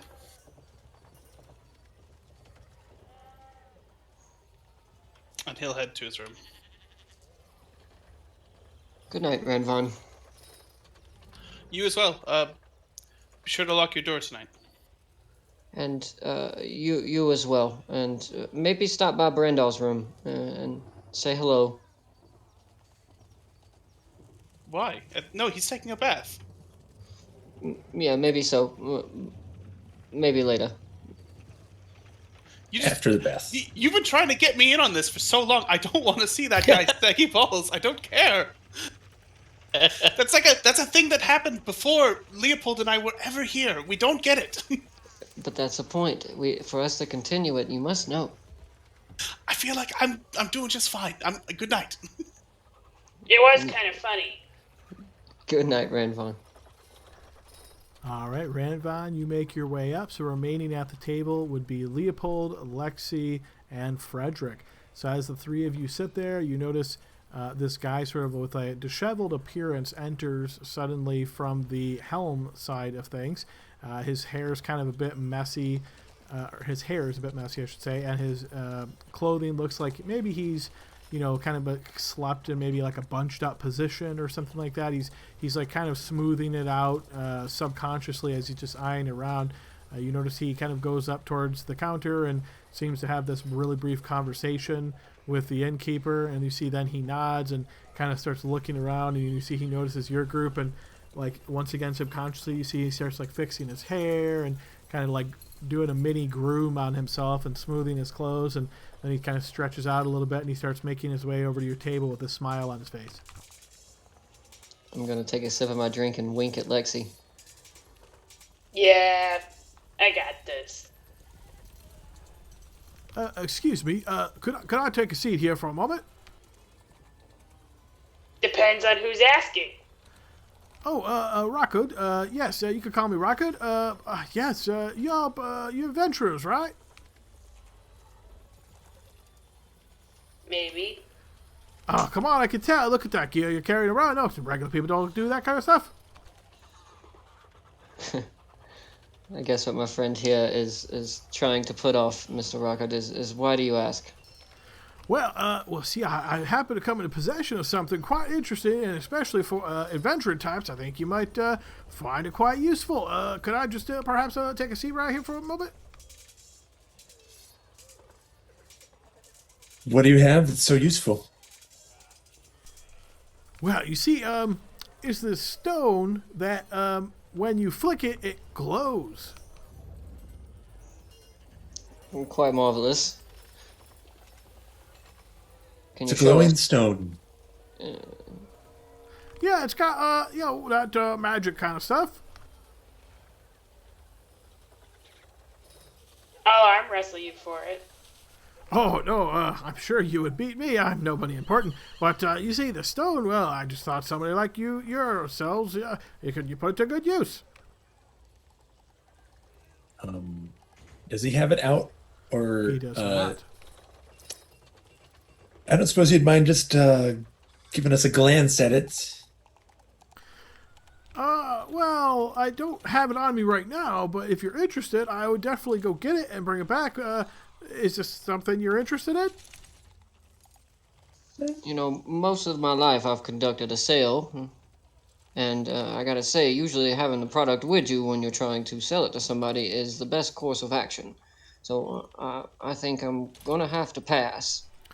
Well, yeah, no, normally that would be true, friend. But you see, with something like this, like, and you see he turns around, looks like around, and kind of leans in, almost real dramatic, like, for magic stuff, you don't want to tell everybody you have it. It's too valuable. So why did you approach us? Well, Because you think we can afford it. yeah. Look at you all. You look at that gear you have. That, yes, I think you can. I think that's an assumption on your part. I mean, most of this gear we've had most of our lives. I mean, I've had this robe since I was probably 16. Leopold makes everything that he owns. Lexi is still wearing those stinky leather, whatever it is. I think that's rabbit. And, well, Dazaris, as you can see, he likes what he wears. He got it off of somebody he killed. So I think you're making an assumption on our Where value. would the Fate Crescent be at the moment, Lexi? On my back. You notice he kind of raises an eyebrow towards you, Frederick, and points at this thing. He goes, I mean, look at that right there. That thing has got to be worth a fortune. It was made by one of our companions, yes. Like I said, we didn't purchase it. It was made. Our skills are with our hands, or some with our tongue, some with, well, our friend has a unique set of saggy balls. Well, Very that unique. aside, but if you can make something like that, then I'm sure you can afford a magic stone. Please, in order, detail exactly which things the magic stone does, aside from just being lighty. I mean, well, that's what it does. It makes light. Like this, and I think Leopold has the drift cloak that follows him all over all the time. He just like kind of brushes his hand against it, and like a touch lamp turns on light. And you notice he kind of glances over towards Frederick and kind of shakes his head like, oh, unbelievable. And he looks back towards me and he says, well, it doesn't float, but yeah, kind of like that. I think we'll be okay, Rocket. Perhaps one of these other adventurer groups within this establishment will be better suited with your product. No takers? Oh, okay then. Well, wanted to make sure you guys do. But if you change your mind, I'll probably be here for a little bit longer. Have a good night, and a word of advice, the more you touch your face and hair, the less credible you are. So if you're trying to sell it to somebody, keep your hands down by your waist. Oh, you noticed that, huh? Okay, yeah, okay. Well, enjoy. No, not a problem, Rocket. And as he walks away, Adam, I want to keep an eye on him. You see he just kind of heads back up to the counter, exchanges a few words with the innkeeper, kind of like sags his head for a moment and takes a seat at the counter, like near the edge. Should I go smash him? I don't think so. I mean, what he could be selling could be one of two things. It could be way more important than he realizes, or two, it could be a trap of some sort. Maybe it's a rigged item that will track our location, or who knows. Earlier, when I told Leopold to be quiet, and I'm going to lean real forward in and put my arm around his shoulder and just very gently whisper, it was because Brandar thought somebody was scrying on us. Actually, he knew somebody was. I'm gonna go kick his ass. No, we don't know it was him, but that's what I'm saying. That's why I don't want to trust anybody right now, especially with everybody on high alert with what's going on. Perhaps that stone is the artifact that was stolen, and they give it to us, and now it looks like we were the ones who stole it. We did teleport in there as well. Well, if he comes over here again, I'm just gonna punch him in the face. Your actions are your own, my lady. I will defend you, of course, and if you happen to get bested, of course, I will repair your wounds. Leo's gonna take a chance, and he'll pat Frederick on the shoulder and say, "I'll be right back." And he's gonna go over to what was the name of this guy? Right. Did he even give his name? Riker. And he's gonna go over to him, and he'll say, "Listen, sorry about that a moment ago. We're all pretty well standoffish about things. People coming up to us. I don't suppose you'd have a ballpark on what you think your little item might be worth. And you notice his eyes light up with glee as you approach him and start saying, I totally understand. Yeah, just, strange stuff happens at Baldur's Gate every now and again. God, I won't hold it against you at all. So you're interested in the stone. Oh, well, this is great. Well, it was hard to come by. And, someone like me, I could use coin to help out my poor family and my children. You see, I just, really, they deserve a good life. And, I figured if I could get enough money for it, I could give them to them. Maybe we could even afford one day to move to the upper city, So I was thinking somewhere in the ballpark of like 500 gold. All right.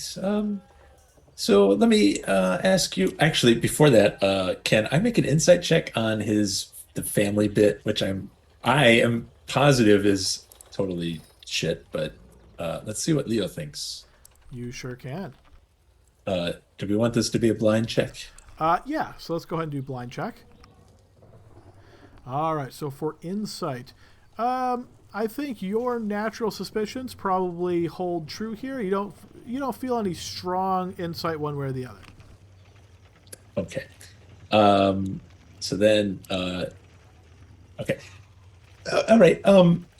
My only other question, and it's not going to affect whether or not I buy it. I'm just kind of curious where you may have come across it, since magic items are, well, fairly difficult to obtain usually. That's true. But, sometimes it's better not to know, right? I didn't steal it, and I didn't hurt anybody for it. But, can't ask a man his business too much, right? I mean, I really would like to sell it to you. I can tell you that, you're not going to get in any heat. No one's looking for it if that's what you're worried about. Right. I'm going to insight check that too. Probably the same kind of feeling, right? Okay.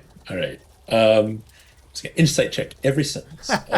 Eventually you'll get one of them. Yeah. Tell you what. Go get it. I'll wait here at the bar. I'll take a look at it. And then if that passes muster, I'll buy it off of you. Yeah, okay. But you're not just joshing me, right? You got the coin. I have the coin. Can you, show me a little bit just so I know you're not pulling my leg? Leopold rolls his eyes and just, I don't know, grabs a pocket, a handful of gold out. And then he'll also say, so also just so you know, if this is just a rock that lights up, I'm probably not going to be interested. But if you've got something that has a little bit more oomph to it, then I think I'll buy it from you for sure. No, it's just what I said. It's just a rock that lights up. All right. Well, there's still sometimes things that are not immediately apparent with these. So go ahead. Go get it. I'll be here. And you notice he kind of looks around and he leans in and he goes, okay, I lied. I do have it on me. All right, ready? And you see he kind of opens this little cloak and just opens it just a little bit. And you can see that there is a small, probably baseball-sized rock in his pocket here. It looks just like a normal rock to you at first glance. And then you see he closes the cloak real quick and he's like, so, you interested? From that glance, was there any kind of knowledge that I can glean from the object? Is this like a known thing that people use fairly often or something that might be recognizable? Based on your passive perception, it looks like a regular rock. Sorry. Based on your passive perception, it looks like a regular rock. It's pretty high passive too. I know, it's near perfect. No, I don't think so. Sometimes you get lucky with these things and people have something that they don't know they have, but I'm afraid I'm going to pass on your rock. You notice his shoulders say, okay, don't be twisting my leg here. What if I said 300? How's about 50 gold? 50 50 gold. Oh my goodness. I wanted to get 500. Could I really take a tenth of everything? Oh my goodness. Okay, you have an honest face. Okay, 50 gold. All right, since you agreed to 50 gold, I'm actually really not going to get it because it's either absolutely nothing or you're just that desperate. So, sorry, thanks, have a good night, and I'll just go sit back over. And he just kind of like face palms as he lowers his head to the counter. Sorry, I'll give him 5 gold. Here you go. He's very happy. He's just, oh, thanks. And you see he puts it in his pocket. That's very generous of you. If anybody else is interested in the glowy rock, let me know. Good luck. All right, and I assume you make your way back over to the table? I do. All right, so after you guys have eaten your food, done your drinks, engaged in a little bit of conversation with Reichert here, is there anything you would like to do before you head up and call it a night? Leo, did you just give that idiot 5 gold? I did. I felt bad for him. I think he was just selling rock, though. I really want to go kick his ass. He's harmless. He's probably just, desperate, like most of the people in the city. Then what's he doing here? This place is expensive. He probably has some sort of connection with other folks that lets him get in without too much trouble here, or I don't know. Maybe the bartender's his cousin or something. Well, I don't like him. We'll keep an eye out for him. And make sure he doesn't pop up conveniently again near us. Did you see the rock? The hell was that thing?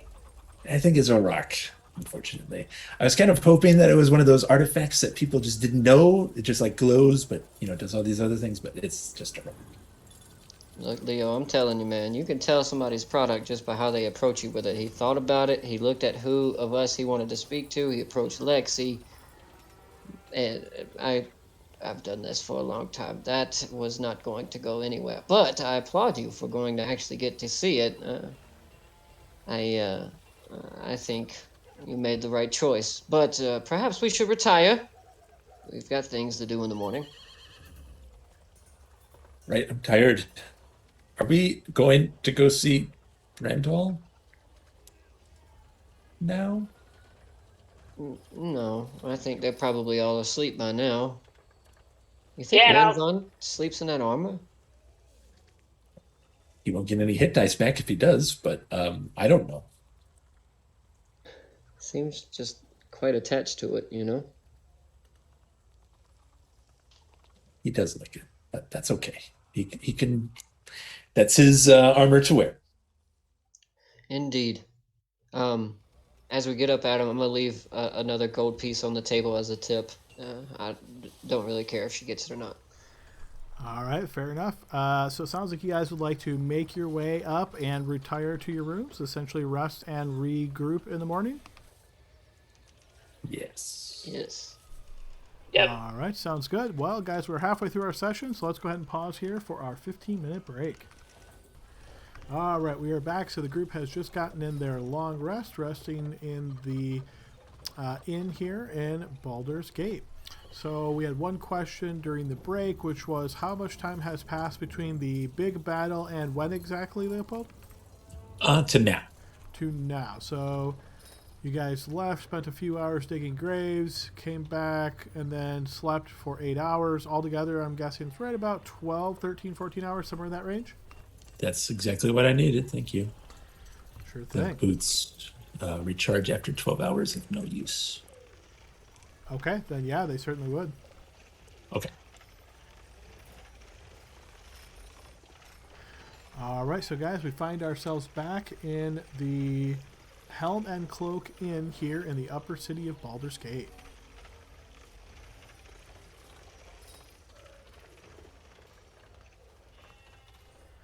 What is the group's plan? You guys, I assume, are all going to come down to the cabin room? Ramblon's sitting in the common room, eating some breakfast. All right, so as you guys start to arrive, you'll notice Ranvan sitting there first, seemingly the first up and ready to take on the morning. As the rest of you start trickling down, Brandel refreshed from his tub, the rest of you getting a good night's sleep, no disturbances, and heading to the tables and, looking to get some food. I've got a good feeling about today. Frederick is not down yet, Adam. After he wakes up, he's going to take some time to do something. Okay. He wants to break out his forgery kit, and he wants to basically forge a membership ID for Leopold for the High House of Wonders. Well, you would know to make a forgery, you have to see like an original to get a good idea of what that would look like. So not having any experience of what a membership card or badge or something like that might look like for a member of the High House of Wonders, you're left about how to actually do this. Of course, you could write something on paper or try to, dress up a document, but you're not sure how theirs looks. You don't know if you'd be anywhere close. Okay, so let me rephrase it. Let me do a letter from a dignitary of El Terrell recommending Leopold for membership. Okay, that'll certainly work. Yeah, myself. That's much clearer. Okay, so go ahead and give me a blind check. And forgery kit, you obviously have proficiency in. And would you like to use, we'll say, dexterity or intelligence for that?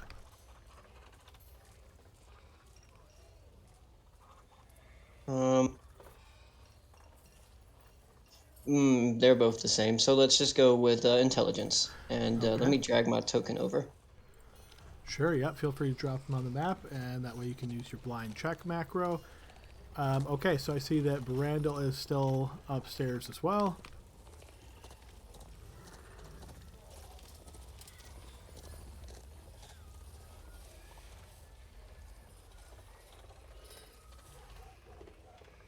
Leopold, what are you having? Eggs. I got some hash browns here too. Is it just gruel? You probably have a variety here in the morning. You can see they're probably more heavily fish-based, being that they're so close to the water here. But yeah, there's definitely some potatoes, some bread, some oatmeals, that type of food as well. If it's like a continental sort of setup, Leo get a plate and dish it up, and then go and sit by Ranvan. Raymond's been up for a bit, so he's just finishing, and he pushes his empty plate away, and he goes, I'm repeating myself now, but I do have a good feeling about today. I feel like my luck's on the up and up already. I'm sure we're going to do something today. I'm hoping that'll be good. Yeah. Okay, let me show you this. And he reaches into his pocket and he pulls out something, and he has it enclosed in his fist. He goes, now this all happened before you guys woke up, but there was a man here selling some rare artifacts, and I managed to get this from him. And he opens his hand to reveal a rock. He goes, now apparently it's supposed to glow, but I haven't quite figured that out yet. Ranvan. I know, right? It's cool. Good job. I'm very proud of you. I think you've done very good today. Yeah, he was originally trying to sell it to me for 400, but I managed to haggle him down to 200. Good price. What a steal. Yeah, could you figure out how it works for me? Do you want to hold on, figure it out? I will take a look at it for you, Ranvan. Yes. Perfect. Yeah, just hand it back when you figure it out, 'cause it's important to me. Hand over the rock. I understand. Adam, is there anything with this? Give me an idea of what you're doing here to try to determine if there's anything special with the rock. I'm gonna wait till Ranvan looks away at something else, and then I'm gonna try and just break a little nibble of it off to see if it's like magic and won't break. It doesn't break, but it's a pretty decent sized rock, about the size of a baseball. So you don't think even a regular rock would break just with a little bit of force like that.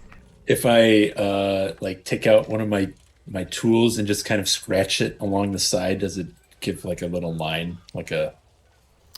Give me a perception check as you do so. Okay. Oh yeah, blind. Coming Yes, up. please. You do notice, sort of interesting, that there's kind of like a residue on the rock, almost like a powdery, and you get the impression that maybe this is some type of alchemical covering or coating.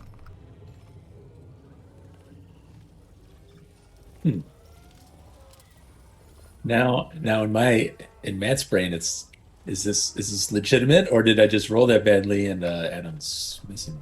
Oh, isn't that the great part of blind checks? Yeah, yeah. Okay, well,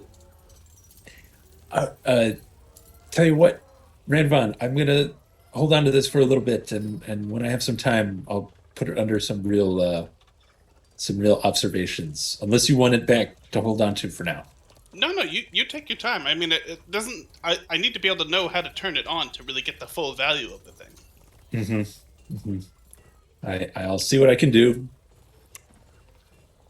I'm gonna put this in my inventory as rock in quotation marks. There you go. That'll work.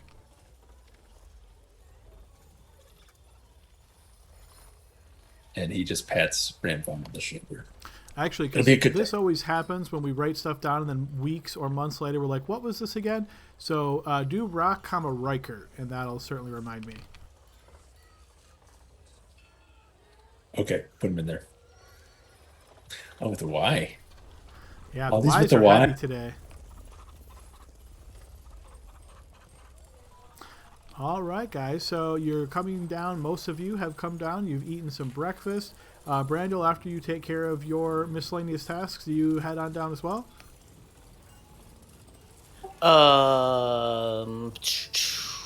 No. All right. So Brandel remains up in his room. How about Frederick? Are there things that you're taking care of and then heading down? Well, after I come out of my room, I'll look downstairs, and if I don't see Brando, I'll knock on his door. Because I know he's old, he likes to sleep in. I'll answer. Oh, Frederick, come on in. Oh, yep, no problem. What are you still doing up here?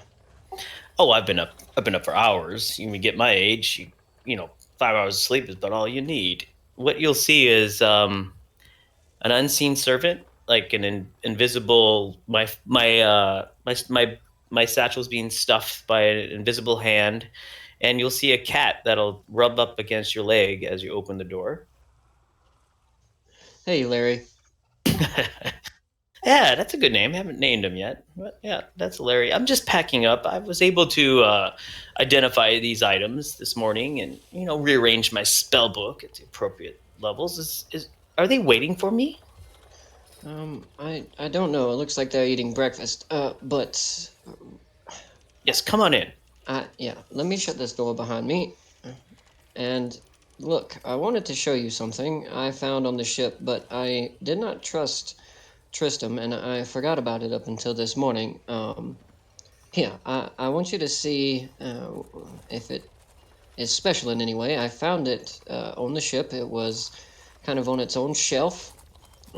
Here, and I'm going to pull out that fancy rope, Adam, that I found. Okay. Oh, well, okay.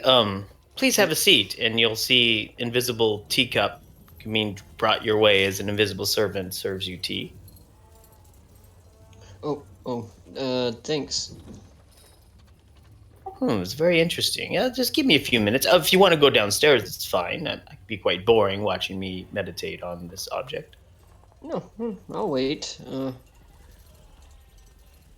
Yes, we need to talk about what I saw last night as well. So I'll do a ritual on identifying the rope. All right, so you spend an additional 10 minutes or so doing this ritual as you encant in your room here. The sound sort of echoing around your room, but the sound of people waking up around you, kind of yawning or just dragging their feet in the rooms and that sort of thing certainly drowns most of that out.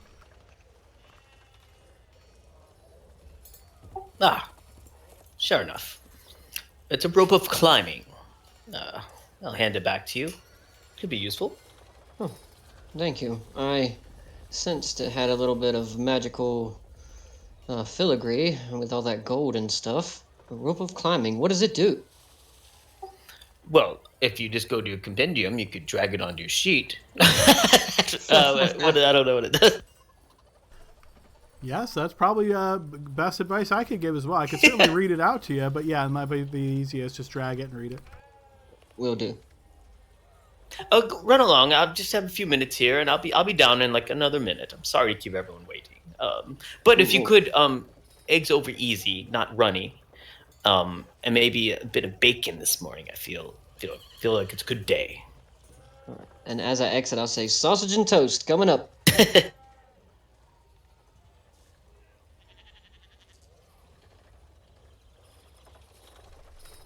Hey, Adam, and then I'll whisper to you. Okay, so Frederick, I imagine you then make your way downstairs. Is everybody else besides Brandel down already? Yes. I think so. All right, so yeah, you join the group, and yeah, you guys are all together except for Brandel as you partake in some breakfast. And as I promised, 1 minute later, I'll come down. Hello, everyone. Sorry to keep you waiting. Yeah, no worries. Food's getting cold. Yes, I hate cold eggs. I should hurry. Pardon my manners. I'll take a napkin and place it in my lap properly and get a knife and a fork in the proper hands and slightly cut into my over-easy egg that I'm sure is perfectly cooked. The food is indeed quite good here. Seems as though the cooks that are up here early in the morning have prepared a decent spread for you guys. So the food that you have requested, I will say altogether you can deduct a gold piece will cover everybody's meals and refills and all that fun stuff. So whoever would like to do that can do so. Got it. And yeah. I'll do it. All right, and the food Said turns it out to first. be quite good. No, but I'm bigger. Yeah. Hey, Frederick, don't we owe you a meal? You owe me a month's worth of meals if I remember correctly. It was a week. It wasn't a month. Makes me think back to what was that? A tomb, right? It's in my journal. I just have to reference it. I'm sure it's just a week. Fair enough, Lexi. You pay then. There you go. So it sounds like our first stop is probably going to be at a bank nearby to deposit what we found, and then what's the rest of the plan for the day? Claudette would be number 2. I think we should make sure we talk to her, and then a bit of shopping. I'm getting excited about that. I was thinking the same thing. Yeah, I was going to ask the innkeeper if maybe they knew an alchemy shop run by a Claudette before we left. Excellent idea. What happened when I went up? We'll talk more at the streets, but did you guys? What happened? Actually, guys, I would. I've kind of got some things that I need to take care of. So, you guys go on your way. I've got to turn in some papers. I need to do some work for my guild. I've got to drop off something at the Elf Song. But I believe I should be able to send somebody that be able to assist you. My companion, Cedric. I think he's in town. You mentioned him before. Yep. He's a hard guy to find sometimes if you don't know where to look, but he has his spots where he hangs out. So what I'll do is I'll stop there first. I'll send him to meet you guys. You said you're going to the bank, so I will I'll send him that way to meet you outside. How about that? Just show us around. I would love to, Ranvon, but I run 2 establishments, and one of which kind of needs me at the moment. But here, Leopold, I owe you these, and I'm gonna hand him just a small little pouch. And then I look over at Brando, and I slide a vial his way. And I smile and I say, I hope you all enjoy the city. Keep your coin purses tight until you make it to the bank. And yes, I will see you all very soon. I Now, but promise. what is this? What's in this vial? As I take some sausage. That is diamond dust, Brando. Use it how you like. Okay, I'll keep it for you. Until Well, we meet that's again, friend. Best not open that pouch, Leopold, until you're in a location where people can't look over your shoulder. How about that? All right. Will do. And well, here. And I look at Lexi and I hand her the rope of climbing. Why are you giving us all presents? Are you gonna ditch us? No, I have no use of it right now. I have to handle diplomatic things. And you said you were going shopping, so what's in that pouch will come in handy. What does Okay. it do? Your rope, you tell it what to do. Here. Put it on the table. And point at that chair leg and tell it to tie itself. Tie thyself, rope. Nothing happens. You'll have to talk to Brando about that one. You I'm off, realize that everybody. Brandel has never told you the command word yet. Damn it, Brando! Oh, it's Why are you messing with my shit? It's just in jest. It's so funny. Well, the command word is Feel free to make anything up you'd like, Brandel. avocado. What? Well, it just popped in my head. I was doing the spell, and maybe I was hungry. I thought avocado toast. So the word is avocado. Try it again. Tie thyself, avocado. And yes, you would notice the rope does indeed reach out and tie itself to where you've designated, the chair, I believe it was. Wow. God, Brandel, why'd you have to pick such a stupid word? Want me to tell the word to release it? It's a different word to release it? Well, yes, of course. It's pineapple. Try pineapple.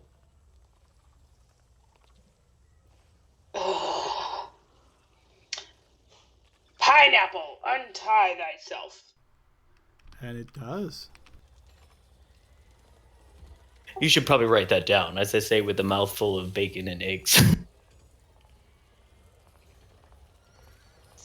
All right, everybody. Well, enjoy those items. Enjoy your shopping. Remember, everybody's first price that they give you is not the actual price. Some people can be swindled and some people cannot. Where are we meeting you at the end of the day? I actually think it's best that I probably meet you back at Candlekeep. I've got maybe a week's worth of errands to run. Oh, that long. Okay. Brett, it kind of feels like you're leaving to die. Here, and he'll rummage around his pack and try and find something to give you, and he hands you a candle. Thank you, Ranvon. I need that back, so I better see you again. Sure, and here, you take this, and I'm gonna hand you my signal whistle. No, you're giving us... Stop. No, we're gonna see... Hand that to me next time. No. You need to take it because Brando has bad hearing, and it's like a dog whistle. Only he can hear it, but this is how you can get everybody moving along. And no, I'm not dying, I promise. I'll be back. I will right away, but I run 2 businesses. I've also got to check on Alan and see what's up there. Okay, alright, I'll take it. Alright, anything else, anybody? Then I am out of here. Look, my friend, he will take care of you. He's, well, if you need somebody to find their way into somewhere very quietly, he's the best person for the job. I'll see you all later. Goodbye. Bye. That was the Goodbye, my last friend. time anybody ever saw him. No, I'm kidding. Oh, The building like falls on him. Oh no. No, that would be Leopold. So, yeah. so Frederick exits then from the Helmand Cloak here and makes his way out into the city streets of Baldur's Gate. So you guys have finished up your breakfast, had your drinks, enjoyed the the patronage here of the Helmand Cloak. And what is the plan for your next steps? Bank. Is there a bank somewhere? Yeah, so we actually have a bank account. Frederick and I opened it when we first got here. I think I still have the paperwork here. And we head over to the bank and make a hefty deposit. All right, so the common bank here is what is known as the counting house. So you guys start making your way through the city streets. Do you have a particular path you'd like to take, or just the closest one? Actually, I thought we went in the upper city. I remember we had to do like a deception or find some way to get in the upper city. I thought the bank was in the upper city. I don't want to go down to the steeps. There is a bank in the upper city, but it is not the counting house. The counting house is like kind of the famous bank in Baldur's Gate that's known for incredible security. The bank you guys went to before, I believe it was the Silver Tabard. That was in the upper city, and that seemed to cater more exclusively to like the patriarchs. Oh. I didn't write down what we have in there, but it's nothing compared to what we have now. So whatever's most secure. But once we leave, if I remember, this gate here, and I'm going to point it out, this area, we need like a reason to get back. If I remember, Adam, like some type of proof that we're in the upper city. Well, you would know that riffraff in the city are frequently turned away at the gates to the upper city, but perhaps based on your dramatic changes since you guys were here before and a bit more of a reputation, especially for somebody like Lexi, whose reputation far precedes her, you might be able to get in without too much trouble. Oh, all right. But just we could go down to lower city, but of course I'd prefer to do my shopping in the upper. But yeah, let's deposit our coin. I just want to be clear that you're telling us that you had a bank account once before. You don't even remember what's in it. And you want us to open a second bank account also with you to keep stuff in. Well, I mean, I had Frederick with me. He remembers everything, and I was young. It was a while ago. 4 years ago now. We'll add everyone to the account, I think, and we'll write it down so we know. They'll probably give us a credit note of some sort also. Yes, I imagine. I was like level 1, so it didn't have much money anyway. What level? Oh, anyway. All right. Let's go. For you, that must have been ages ago then. Was it 20 years? Time flies when you're having fun. Fun as I pat you on your shoulder as we walk. I remember this bank. Aren't they a bunch of snobs? So is your goal to head to the counting house like the more famous bank, or do you want to try to find the Silver Tabard, which you know to be in the upper city? Well, you mentioned the counting house is more secure, so... The counting house has a reputation for nobody has ever broken into it, and there's rumors that its security goes far beyond the mundane. Counting house. Yes, we should go there. And as we're walking, I'm going to use one charge of this new wand. Can I? Yeah, I can just do that. It's not going to alert anyone, right, Adam, if I use a charge on my wand to detect magic? I believe when you use a wand, it does not require any components. I think we determined that recently. So obviously you're still going to have to like swish and flick, as Hermione would say. So as long as you're not like being all dramatic about it, you probably could get away with it. Okay, once we leave and we get a little towards the gate, I mean, no one around, I'm gonna take this new wand out you guys see, and I'm gonna flick it, and I'm gonna I'm going to have an awareness now for the next 10 minutes. And if I sense freedom, I'm going to talk to you guys what I sensed last night. If you sense freedom, is that what you said?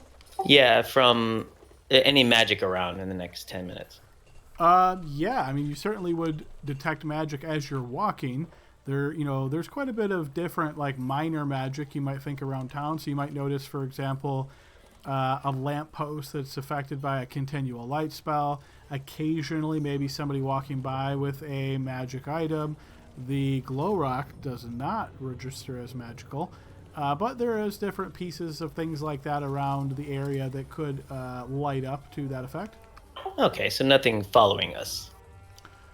I will say nothing obvious that jumps out to you and smacks you in the face.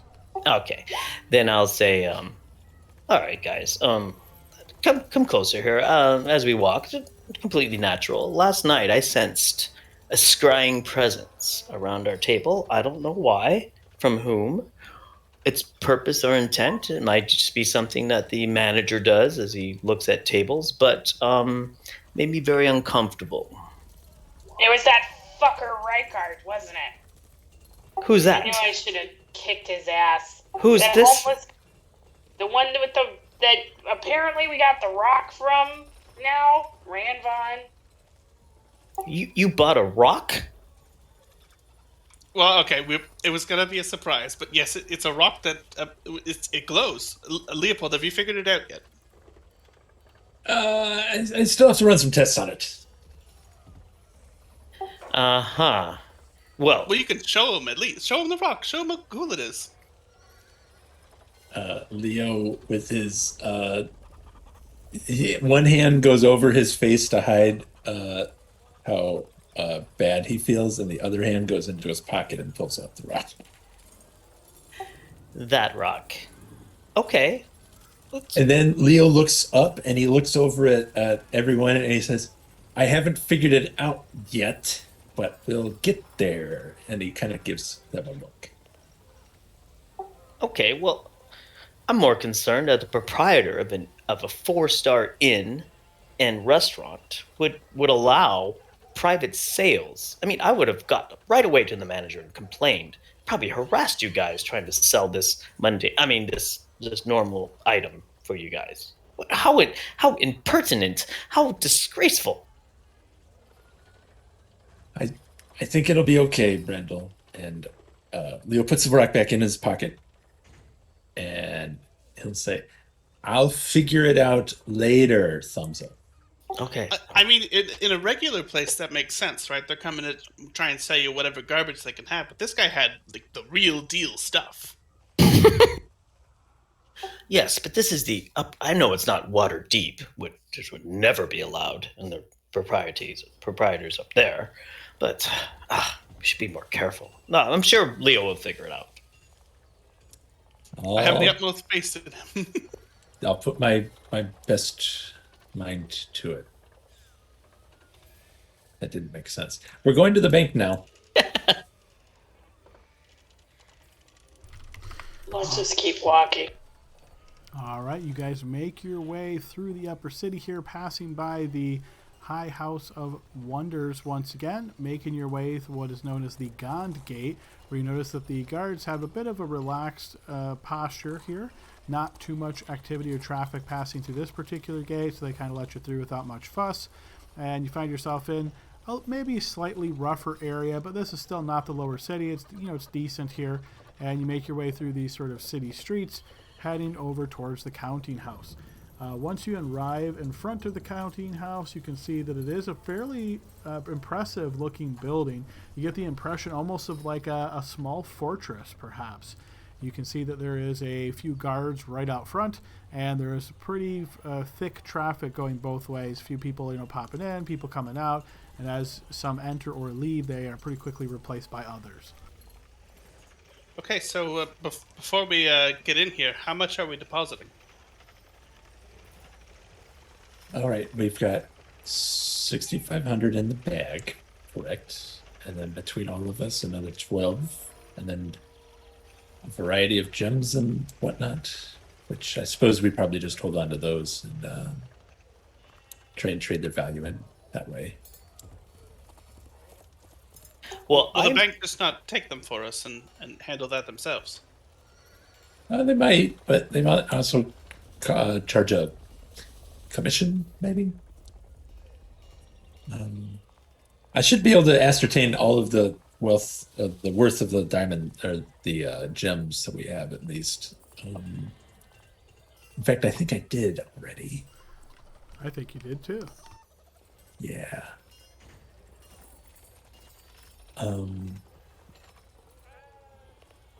So, question now, Dylan and Adam, the pouch that Frederick gave me had a bunch of gems in it. Were those all the 50 gold per gems, or were they different? That is what I found on the pirate ship, so I'm assuming if that's what you appraised them at, then those are the ones that you're referring to. But there's the black pearl, there's the 4 diamonds, and then there's the other random ones. I think it was the random ones that were 50 gold each. Does that sound right, Adam? No, the ones you found on the pirate boat, they were worth a bit more. So you found Okay. a black pearl, 4 diamonds, 3 alexandrites, 3 aquamarines, and 2 blue spinels. So you appraise those approximately at 500 gold each. Okay. A peridot and a topaz too, right, Adam? That wasn't from the ship's hull. You may have gotten those from another place, though. Gotcha. That was on my sheet, so I got it from somewhere, but that was what was in the bag there that I handed to Leopold. Okay. I'll just throw those all in real quick and add them up. But well, anyway, I just kind of peeked in there and figured out roughly how much they are, which is pretty expensive.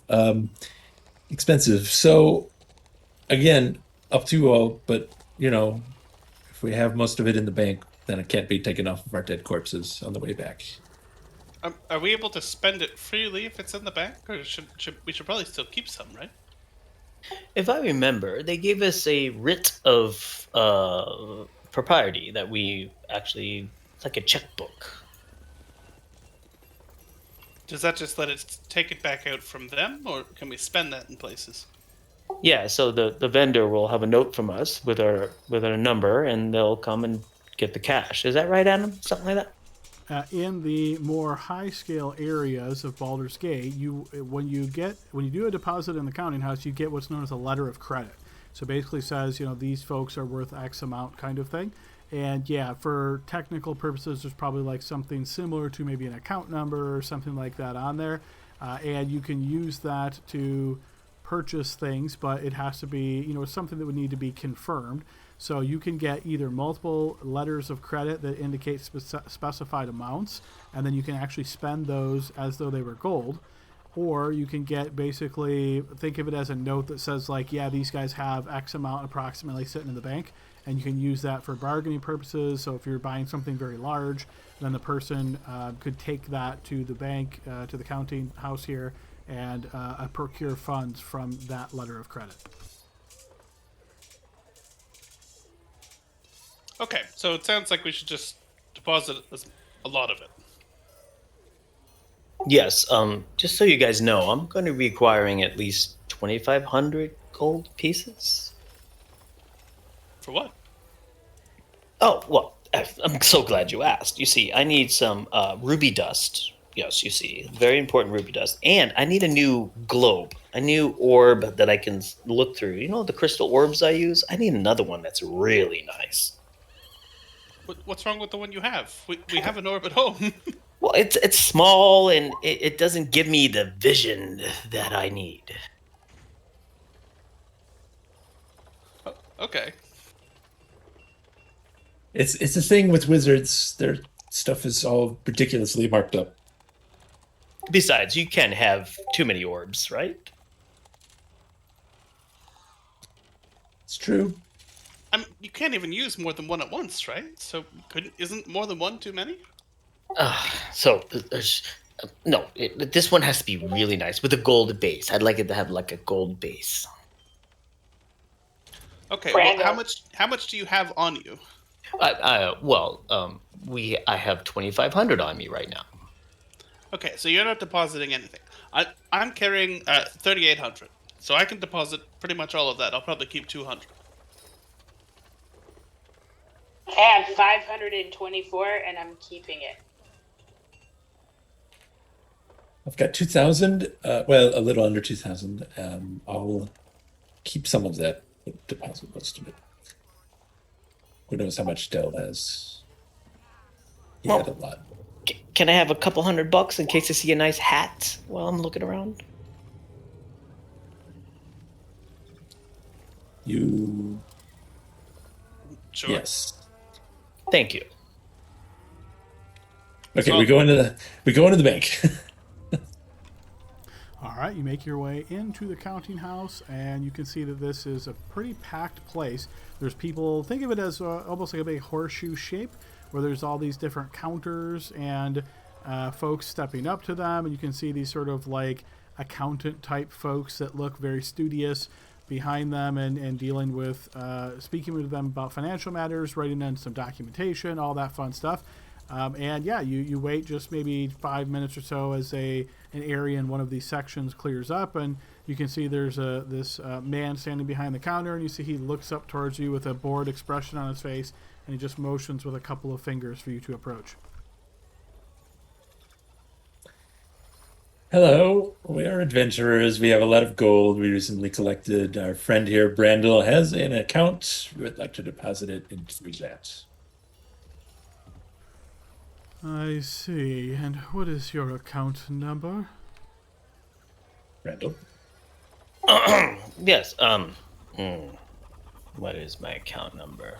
Well, you see, the thing is, I've seem to have forgotten it. There must be another way to verify. And you see he gives out a sigh. What is your name? Oh, yes, it's Dr. Brandel Crane. One moment. You see he steps back and heads over to this area where there's these huge bookcases, and you can see multiple log books just kind of sitting back there. You notice a pretty significant guard presence as there are these different individuals standing around, kind of backs to the wall, their eyes open, constantly always watching like hawks. You see he looks through a few of these books, scanning with a finger, puts one away, looks again. Finally, after about 5 minutes or so of searching, he comes back and looks and he says, "There is no account in the counting house under that name." Oh, it must have been at the Silver House. No wonder. My friend, we'd like to open a joint account for all of our friends here. What shall be the name on the account? Well, don't ask me.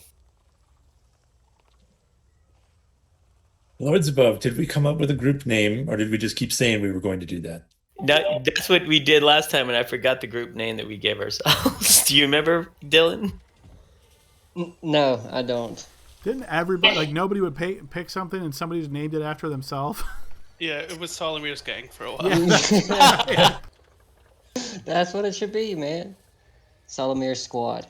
We're going to forget that. Someone write this in their journal. You didn't write it in your journal, did you?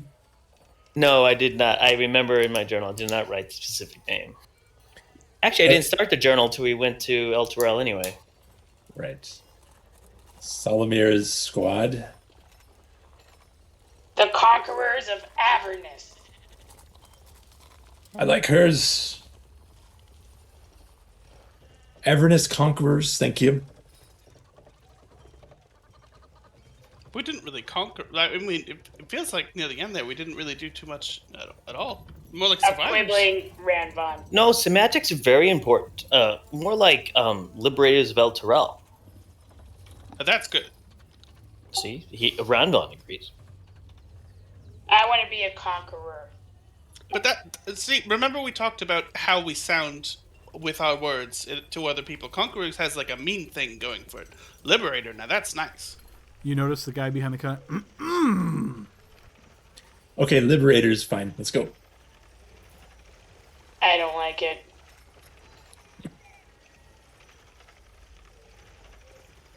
The Liberators of El Torel. Yes, that's us. Fine. You see he jots this down quickly. And your names as individuals on this account are, and I presume you all give him your official legal names. Lexi the Conqueror.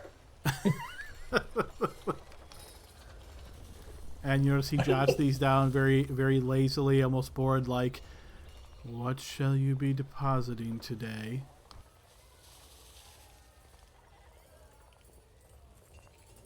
This.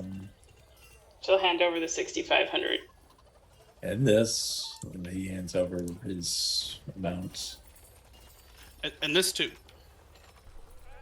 All right, so I see 3,400 plus 1,400 be 48, and then 6,500. Do you guys do like gem conversion? What's the rate on that? You can deposit gems for safekeeping. If you wish to exchange them, there is a fee. What's that look like? Generally 10% of the value of the gem. He leans over to Leo. Is that good? It's a bit high. I think we could probably hold on to the gems and barter ourselves. Okay. All right. We're good then. And then I guess we'll just weigh back for whatever Dell wants to put in. I'm going to assume that Dell has remained back at the Helmand Cloak, and maybe he gets picked up next week, right? Sure. You guys can decide if you wish to stop there, make use of the Mechanist box. He'd be happy to do that and pop out one of your helpers if you choose, but you don't have to. Completely up to you. We might need them. I don't know which one. I guess the beefy lady, Gertrude. But he can do his own banking. And I assume Frederick was keeping all his cash. He just handed over the gems. All right, so I've created a new handout for you guys called Counting House Account, and I've put the date and the total amount that is in there. As you guys make manipulations to this, we'll just go ahead and update this handout, and that way I can just track it based on date, so you guys have visibility to it. We always know how much is in there. Are you going to be the one to edit that, Adam? I mean, if one of you guys wants to do so, I can certainly add permissions for whoever wants to be the accountant of the Counting House account. It doesn't matter. I just didn't want to give you another thing to track. Yeah, I'd be happy to hand those reins off to somebody if they would like to volunteer. Leo can do it if no one else is interested. I always cheat at Monopoly, so it can't be me. All right, I heard Leo volunteer, so Leo, you are the official accountant of the account. Leo has one of those counting house hats on, the green visor. After he takes all of these coins, there's a bit of a almost not necessarily ceremony, but you can think of it mostly as like they take the coins, put them in these piles and stacks, and everything's very carefully done under very high security. You see them count this all out, and eventually they jot all this down. They show you proof of this letter, and they give you a piece of paper that states you have this much money in your account. So you can think of this as like a confirmation document. And you notice he then looks up and says, "Will you be requiring any letters of credit?" Yes, please. And also, I almost forgot, our friend Frederick, who isn't here, will need to be on this account as well. And Frederick's last name? Young. The Conqueror. It's Frederick Young, actually. That's Lexi the Conqueror, and that's Frederick Young. You notice he scribbles this in addition, dotting his little quill pen in his inkwell here. Is there any other alterations you need to make to your account at this time? And Dosarius... Blah, blah, blah. I think Dosarius is just his name. That. DELCAERIS?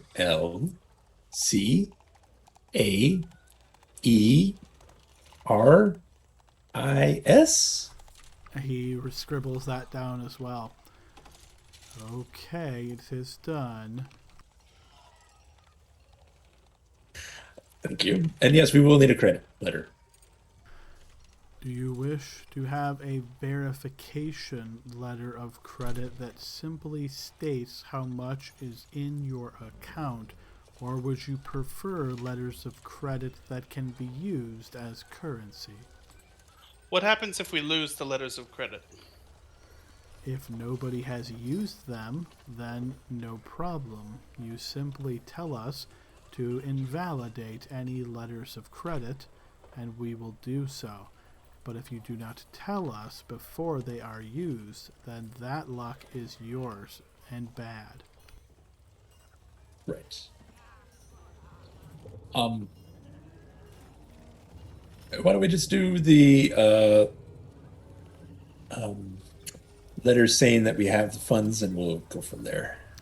You notice he scribbles out this letter of credit, and you can see he goes to this kind of elaborate stamp set, and you can see he has some wax that's just kind of under a candle, pours it down, grabs one of these stamps. You can see there's a bunch of different stamp templates essentially nearby him, and he kind of pounds this down, does another quick scribble. You see another person kind of walks over, looks it over real quick, does another scribble, and then you see they slide it over to you.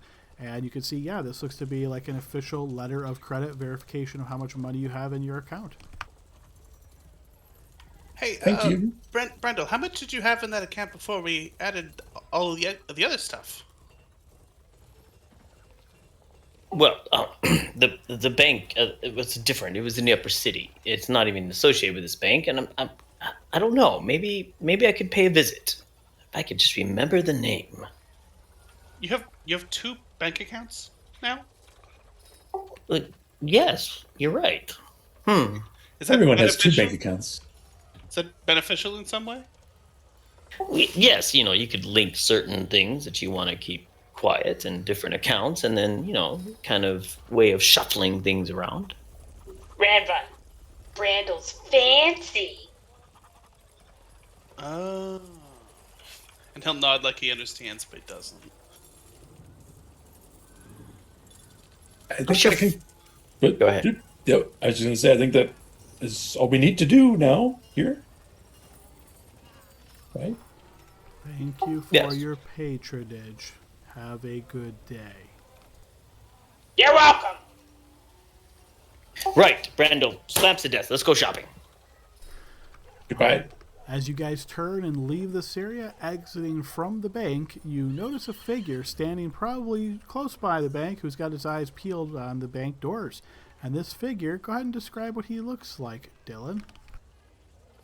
I would say probably first of all, it's almost like you don't see him at first. Like you have to double take to see him. His clothes are all pitch black, except for a band of green vials that kind of run across his chest, similar to a bandolier. The liquid kind of sloshes as he shifts weight. Slung over his back is a massive longbow. It's easy to make out because it measures almost 5 feet in total height. It's quite large. It's black, and it has a golden twine wrapped around its handle, and the bowstring itself is made of a silvery thread that catches the sunlight. His eyes constantly skimming the stairs up to the bank, waiting, looking for what he suspects to be you guys. And he'll approach. Sorry, we've already bought enough rocks today. Thank you. Yes, no peddling here. Are you saggy balls? Cedric? Yep. What's going on, everybody? We were expecting you. Yeah, Fred said you'd be here. Oh, so you're not a rock salesman? Sorry. No.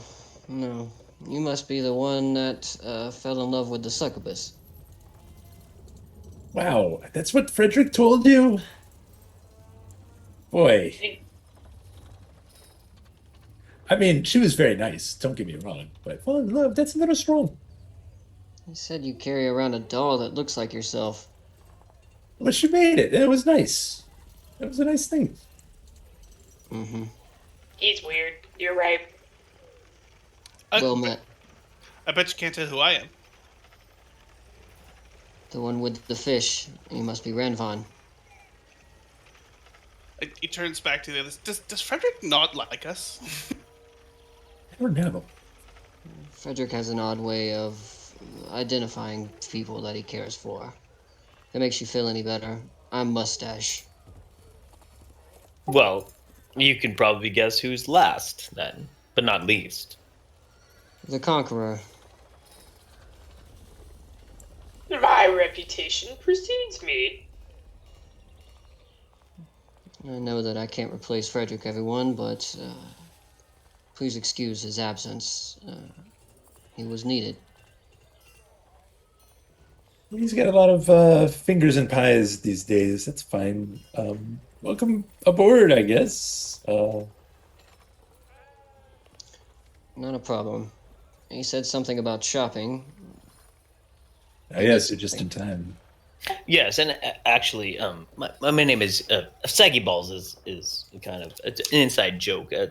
My name is actually Dr. Brandel Crane, esteemed high associate researcher at the great libraries housed at the wonderful Candlekeep. Cedric will extend his hand out to you to shake, and he'll say, Yes. Yes, I know. I was only yanking your chain. Fred says you're the smartest person he knows. Oh, well, Leo is very competent as well, but I read a lot. Sure.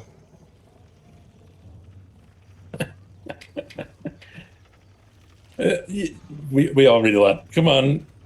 Where do you need to get your orb from? And did Cedric, did you say you needed something? You're about to say that? Yes.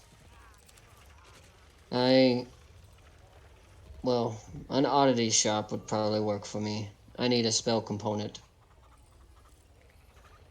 We're also looking for an alchemist shop. If you're a local here, would you happen to know of any around here? Specifically, I'm looking for one run by a Claudette. Not from here. But, plenty of cities have signs. It's a big city. Lots of signs. Few hours in a day and a lot of steps, though. Well, I don't believe any of you guys probably have inspiration for a map, huh? Did you buy one? What do you mean by that, inspiration? Listen, let's just go look around and see if we can't find what we're looking for. Yes, let's go right up to the upper city. We'll start there. All right, so what type of shop is it that you guys are looking for as you make your way back to the upper city? think I need a magic shop. Yeah, I need to get ruby dust and a scrying globe. And Ranvon, you mentioned I should get a pointy hat. What do you think? No, you asked me to give you money for that. Yes, but I remember we were in Avernus. We were shopping at the Grand Emporium. Do you remember that? With that crazy guy. And you thought I should buy a hat. Oh, I remember now. Yeah. It looked really good. Do you think that would suit me? I mean, with my dazzling looks. It No! ties the wizard together. Excellent. Those kind of things. And Ranvon's keeping his eyes open for alchemist shops, specifically any that say Claudette's alchemist shops, especially. All right, so you spend a good probably hour or so searching around the upper city looking for shops of this nature. You realize that most in the upper city seems to be more like housing. There is some other buildings, but not much in the way of shops. However, as you start making your way more over to the east side of the upper city, perhaps asking around some guards or some locals, they point you out to the lower city, letting you know that there are several different types of shops there. As you guys make your way out, you find yourself in front of what appears to be an alchemist shop known as Fellowger's Fireworks. You can see a bright sign painted in front of the shop. It seems to indicate some type of explosion of multi-hued colors. This is interesting. I hope it's a last name, but I'll go see if this is the right place. At least we go somewhere. I'm going in there with you, Ranvon. Let's take a look. Oh, I'm going indeed. Okay, but if this many of us go in, I feel like we do have to buy something. So just keep that in mind in our budget. I'm going to buy some fireworks. I'll keep watch outside. I'll stay with the Conqueror. All right, as some of you enter into Fellow Gear's fireworks here, you notice that there is a man standing behind the counter. He's kind of busily looking through a book and kind of moving some various things around on the counter in front of him. As you guys open the door, you can hear this sort of chime from the little metal sort of like bell, I guess you could call it, right up at the top of the door. He raises his eyes and looks towards you. "Oh, I'll be customers. Come in, come in." Hello, lovely day. If you say so. What are you in the market for? My friend, I think he was looking for some fireworks, and I was looking for a chat and maybe some information if you had the time. Definitely have fireworks. That's our specialty here. What type of fireworks are you looking for? You know the art? Familiar with how these work?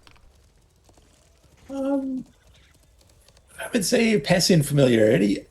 What kind do you have? Oh, all different kinds. Make them here myself. Family trait. I can tell you, well, most of them go boom, as I'm sure you have expected.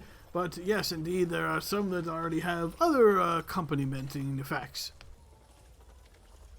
I don't suppose you have a list or something I could take a look at. A list, nothing so droll. I can tell you we have various fireworks, but some of what we sell here is restricted only to certain clientele, and of course, yeah, not from the... Yes, but fireworks, yes, that's our primary, what we sell. I don't suppose you have any magical things also, in addition to... We have some that are associated with some illusions that enhance the effect, but I suppose, and you see he lowers his like spectacles off of his face. Oh, I see, probably an adventuring type and looking for something to go boom and destroy all your enemies. No, nothing quite so much. I wouldn't say that, but, things can be flashy or not. The fireworks, I imagine, are very flashy. Yes, of course, that's where the name firework comes from.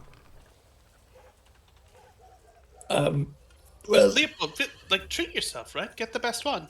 I suppose so. What kind of price range are we looking at? Well, it depends. How many fireworks are you looking to get? A couple? Say 5? Is that a lot? That's a reasonable number. I could sell you 5 for, say, 45 gold pieces. Oh, yes, definitely. Let's actually do 10 then. 10. Okay, then let's say 85 gold pieces. I like it. I like it very much. Okay, and do you have a preference on color? Aesthetically, maybe blue, but honestly, I'd like a variety if you don't mind. Yes, I can give you red, green, blue, and white. 2 of I'll each, take then? 2 of each. Oh, coming right up. One moment. And you see him kind of busying himself behind the counter as he's moving around and pulling some things out of different barrels or crates or chests and puts them all together in this kind of wrapped up package. And you can see he brings it over towards you and says, here we are, and for the coin. What did he say? 85? 85, yep. I'm going to take out... okay, so I do have a set of 10 gems that are priced at 50 gold each. I'm going to take out 2 of them, and I'll hand them to him.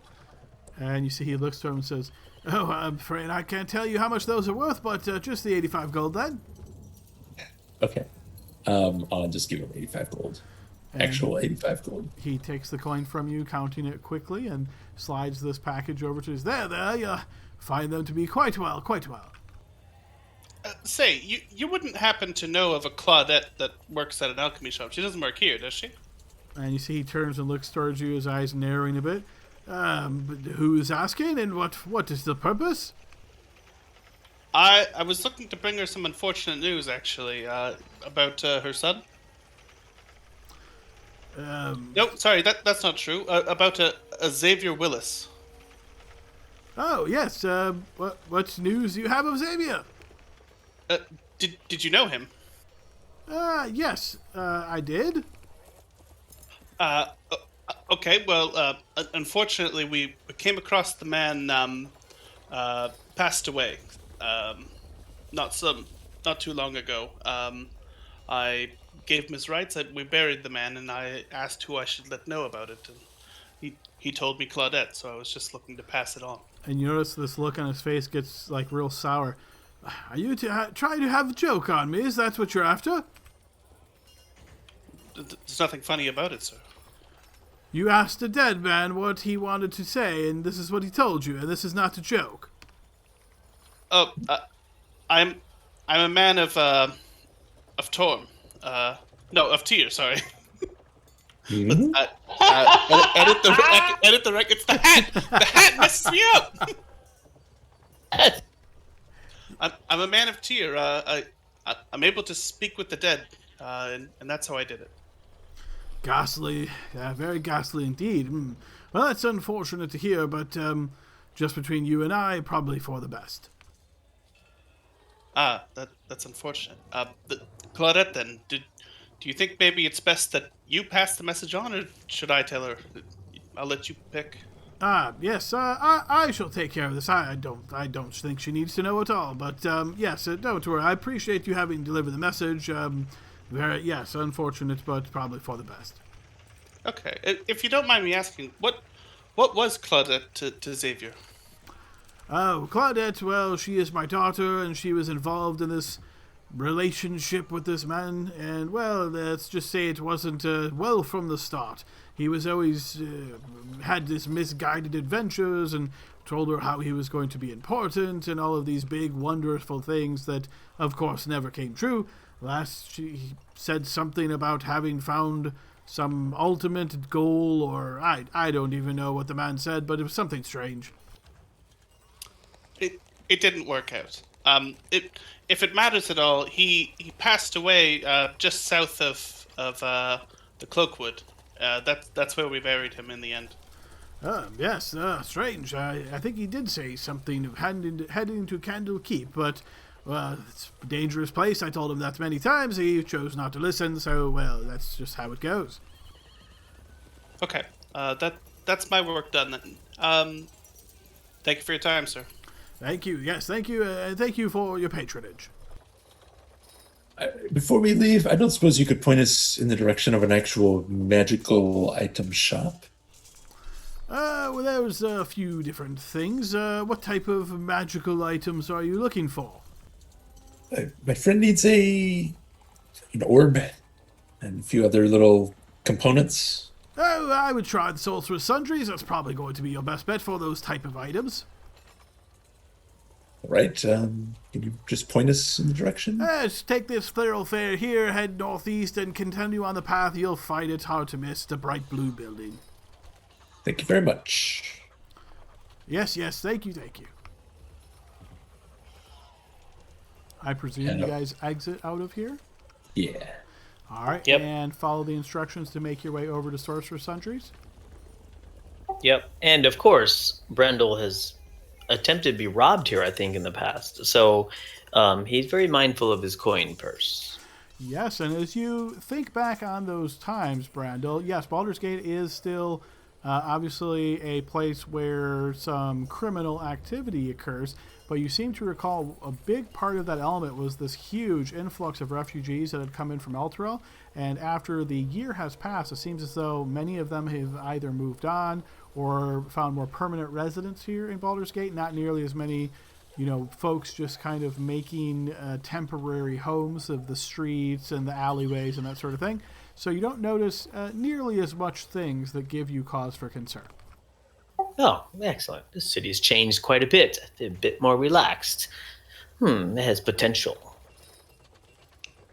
Yeah, that's probably Raven Guard. You don't put up with no shit. No, he doesn't.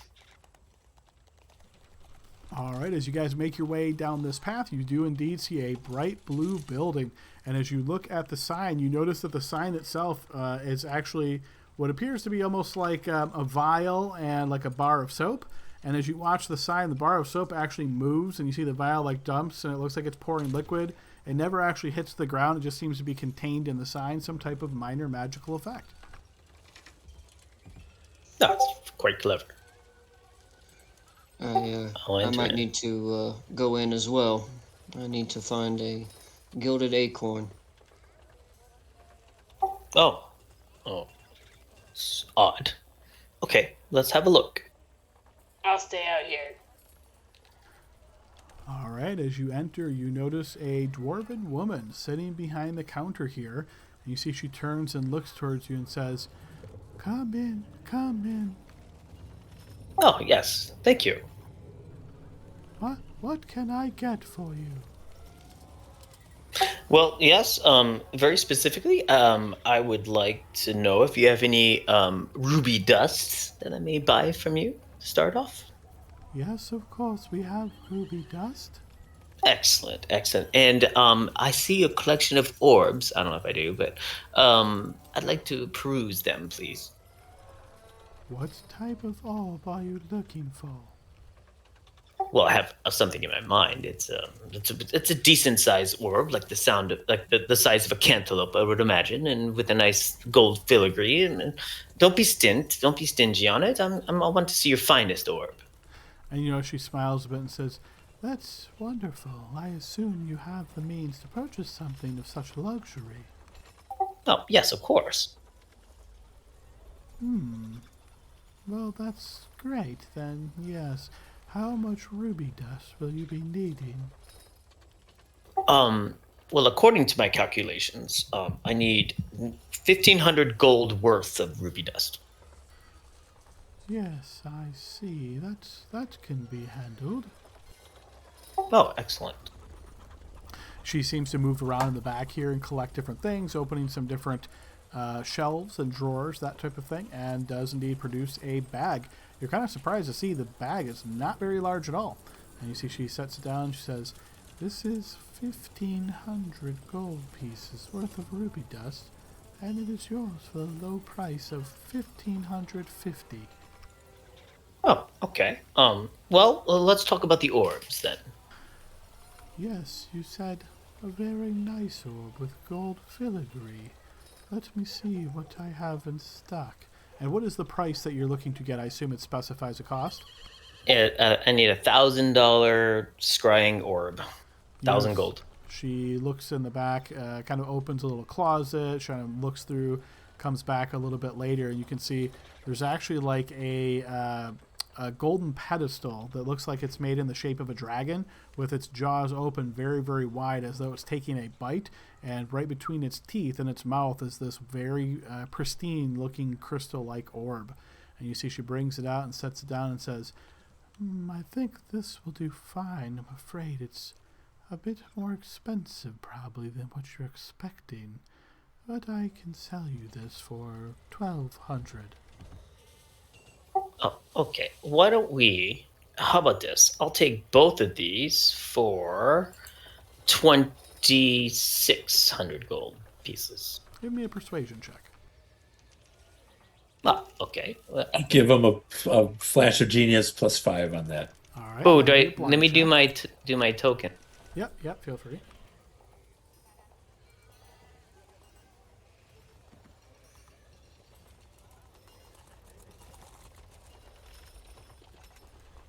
All right, +5. You see she looks towards her and says, I'm afraid I cannot give you that price. That is under the cost necessary. Oh, well, okay. What is the total then? 27,500. 2,750. Excuse me. Oh, yes. Leo, do you have $50? Do you have 50 gold?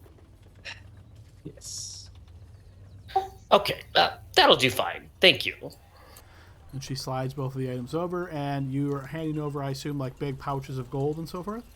Yeah, it's cash, coin. Okay, she takes all of this coin, and she does indeed jump it down, and like she opens a container, and you see her dumping the coin, but you're surprised that you don't hear the sound of the coin actually like hitting anything.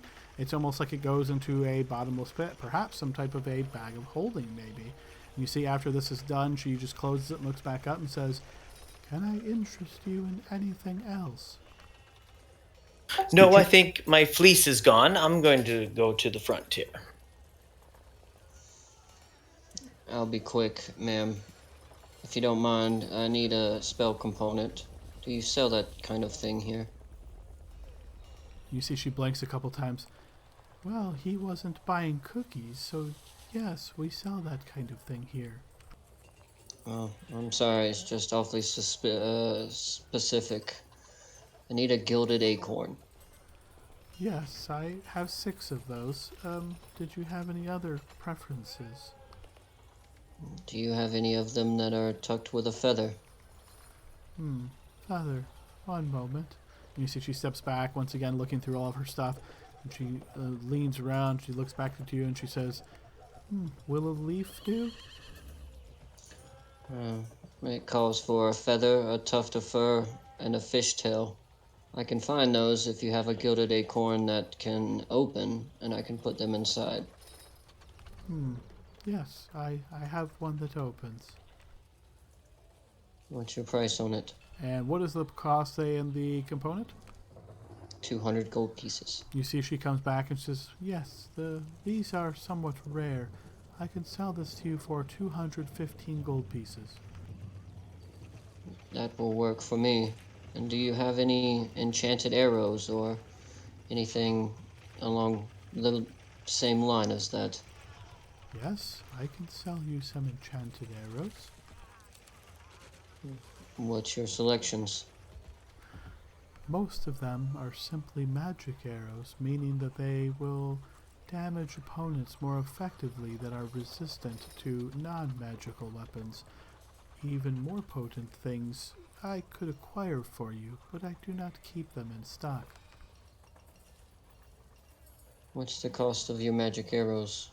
"A quiver of 20 would be 100 gold pieces." I will do that. Thank you. And you see she goes back and once again pulls out in a different section this time, procuring a quiver, and you see there's a little bit of like scrawl and stuff on it, and she hands it over to you as she collects the 100 gold pieces from you. Cool. And I'll step away with my acorn and my quiver and go follow Brando around as he peruses. All right, you notice her eyes kind of cover the rest of the group. Is anybody else approaching to request any type of purchase?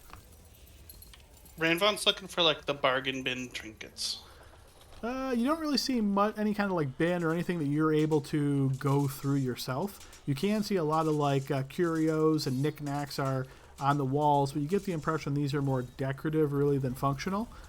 So yeah, you see she just kind of watches you, and eventually you hear kind of call out in her very quiet voice, do you need any help finding anything?" You don't happen to have any trinkets or anything of the sort? I like little cool things. "I have many trinkets. Anything specific?" I kind of just know it when it catches my eye. I mean, just this morning I bought a cool rock that glows, and now I'm looking to see if I can add anything else to my collection. "Are you looking for something that is functional or aesthetically beautiful?" You show me whatever you'd like, and I'll tell you if I'm interested. And you see she kind of thinks for a moment and opens this drawer like right by her stomach area, and you see she pulls out a necklace and she holds it up, and you can notice that there is like a pendant on this necklace in the shape of a coffin. And she says, "Would you be interested in this?" Does it do something? It's kind of morose. "It indicates a parent's necklace for someone that lost a child. It is very sentimental."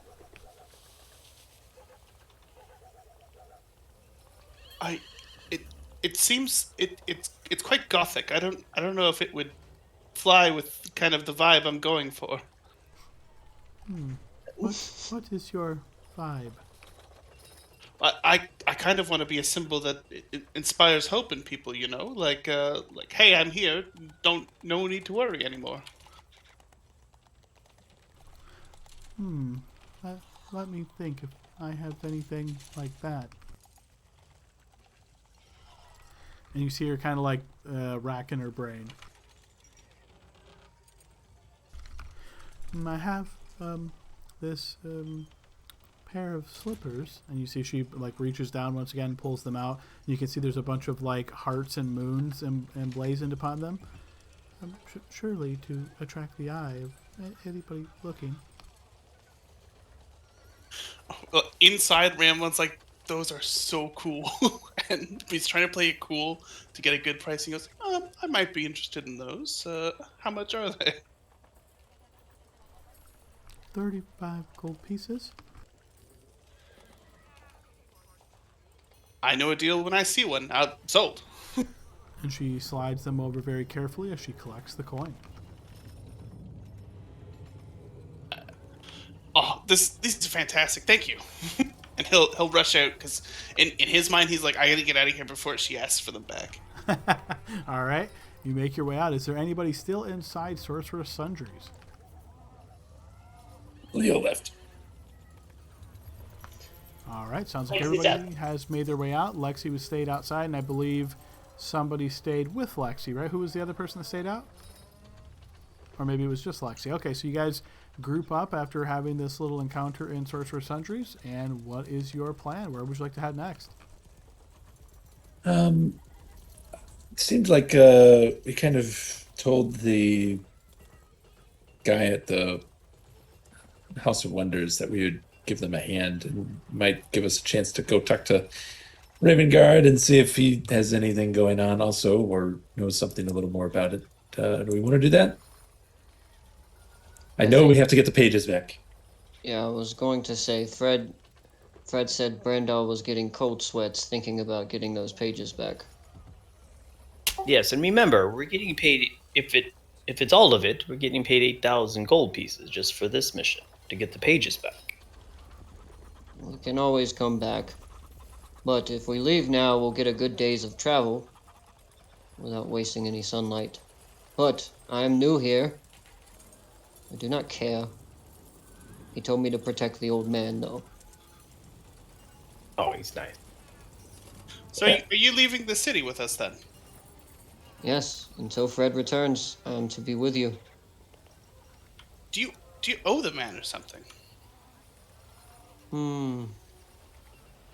Yes. And no. I think he owes me as well. See, when I met Fred, he was with another party. And it was the midst of being backstabbed. And I killed a couple of them. Frederick bombed the rest of them. He also turned into a giant monkey at one point. It was quite remarkable. And then afterwards, we spoke, and he needed someone, how do I put this? To weed out the bullshit, is the best way I can put it. I tell him who's on level and who's not. If he needs something done, I go and do it. If he needs something killed, I go and do it. If he needs someone spied on, needs someone contacted, I go and do it. So you're here to see if we're bullshit or not? Because Frederick thinks one of us... What? No, I think this falls on the latter half. I think Frederick believes that, well, you guys are together again, and, well, whenever you guys are together, it seems like somebody always gets hurt. So he hopes I can help. Frederick cares about all of you. He talks about you all the time. He's got you all badges, and you all have a special place at our tavern. Have you been? Sticks and Scones. No. No. But Is I it think in we this should city? go. No, it's in El Terrell. I assume that's where he's headed. Yes, we have a nice cook, half-orc man. His name is Brutus. And then, we are contractors. People hire us to track down cults, items of cult lore, things of that nature.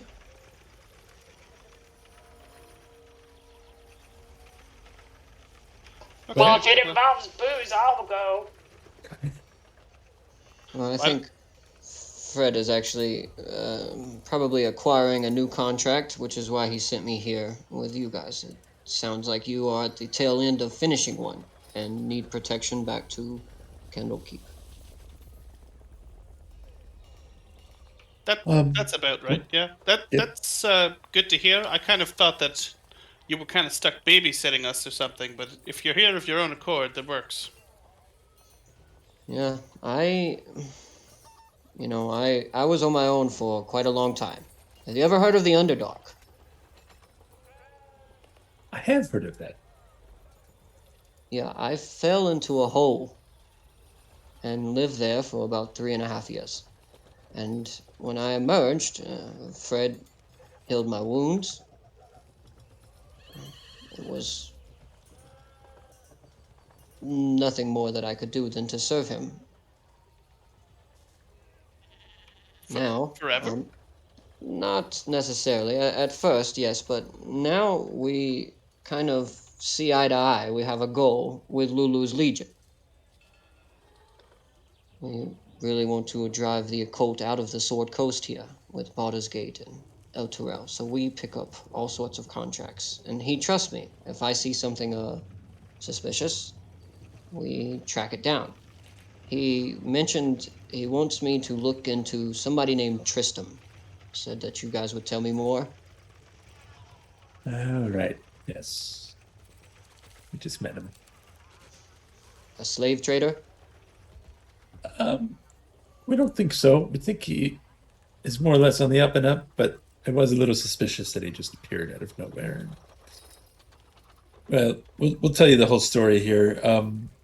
I suppose just to loop us back around quickly, just so we have a plan of attack. Do we want to go and talk to the person that they've captured, just so we have an idea, and then we can leave the city? And if there's something outside of the city that works out well, because maybe we can go on our way. But we can also just come back fairly quickly and then deal with it then, if we want to. Well, we're looking around 30 books, plus the rare copies that are very important to people. And I'm sorry, it's my job. It's library books. I vote we go to Candlekeep and shore this business up as soon as possible.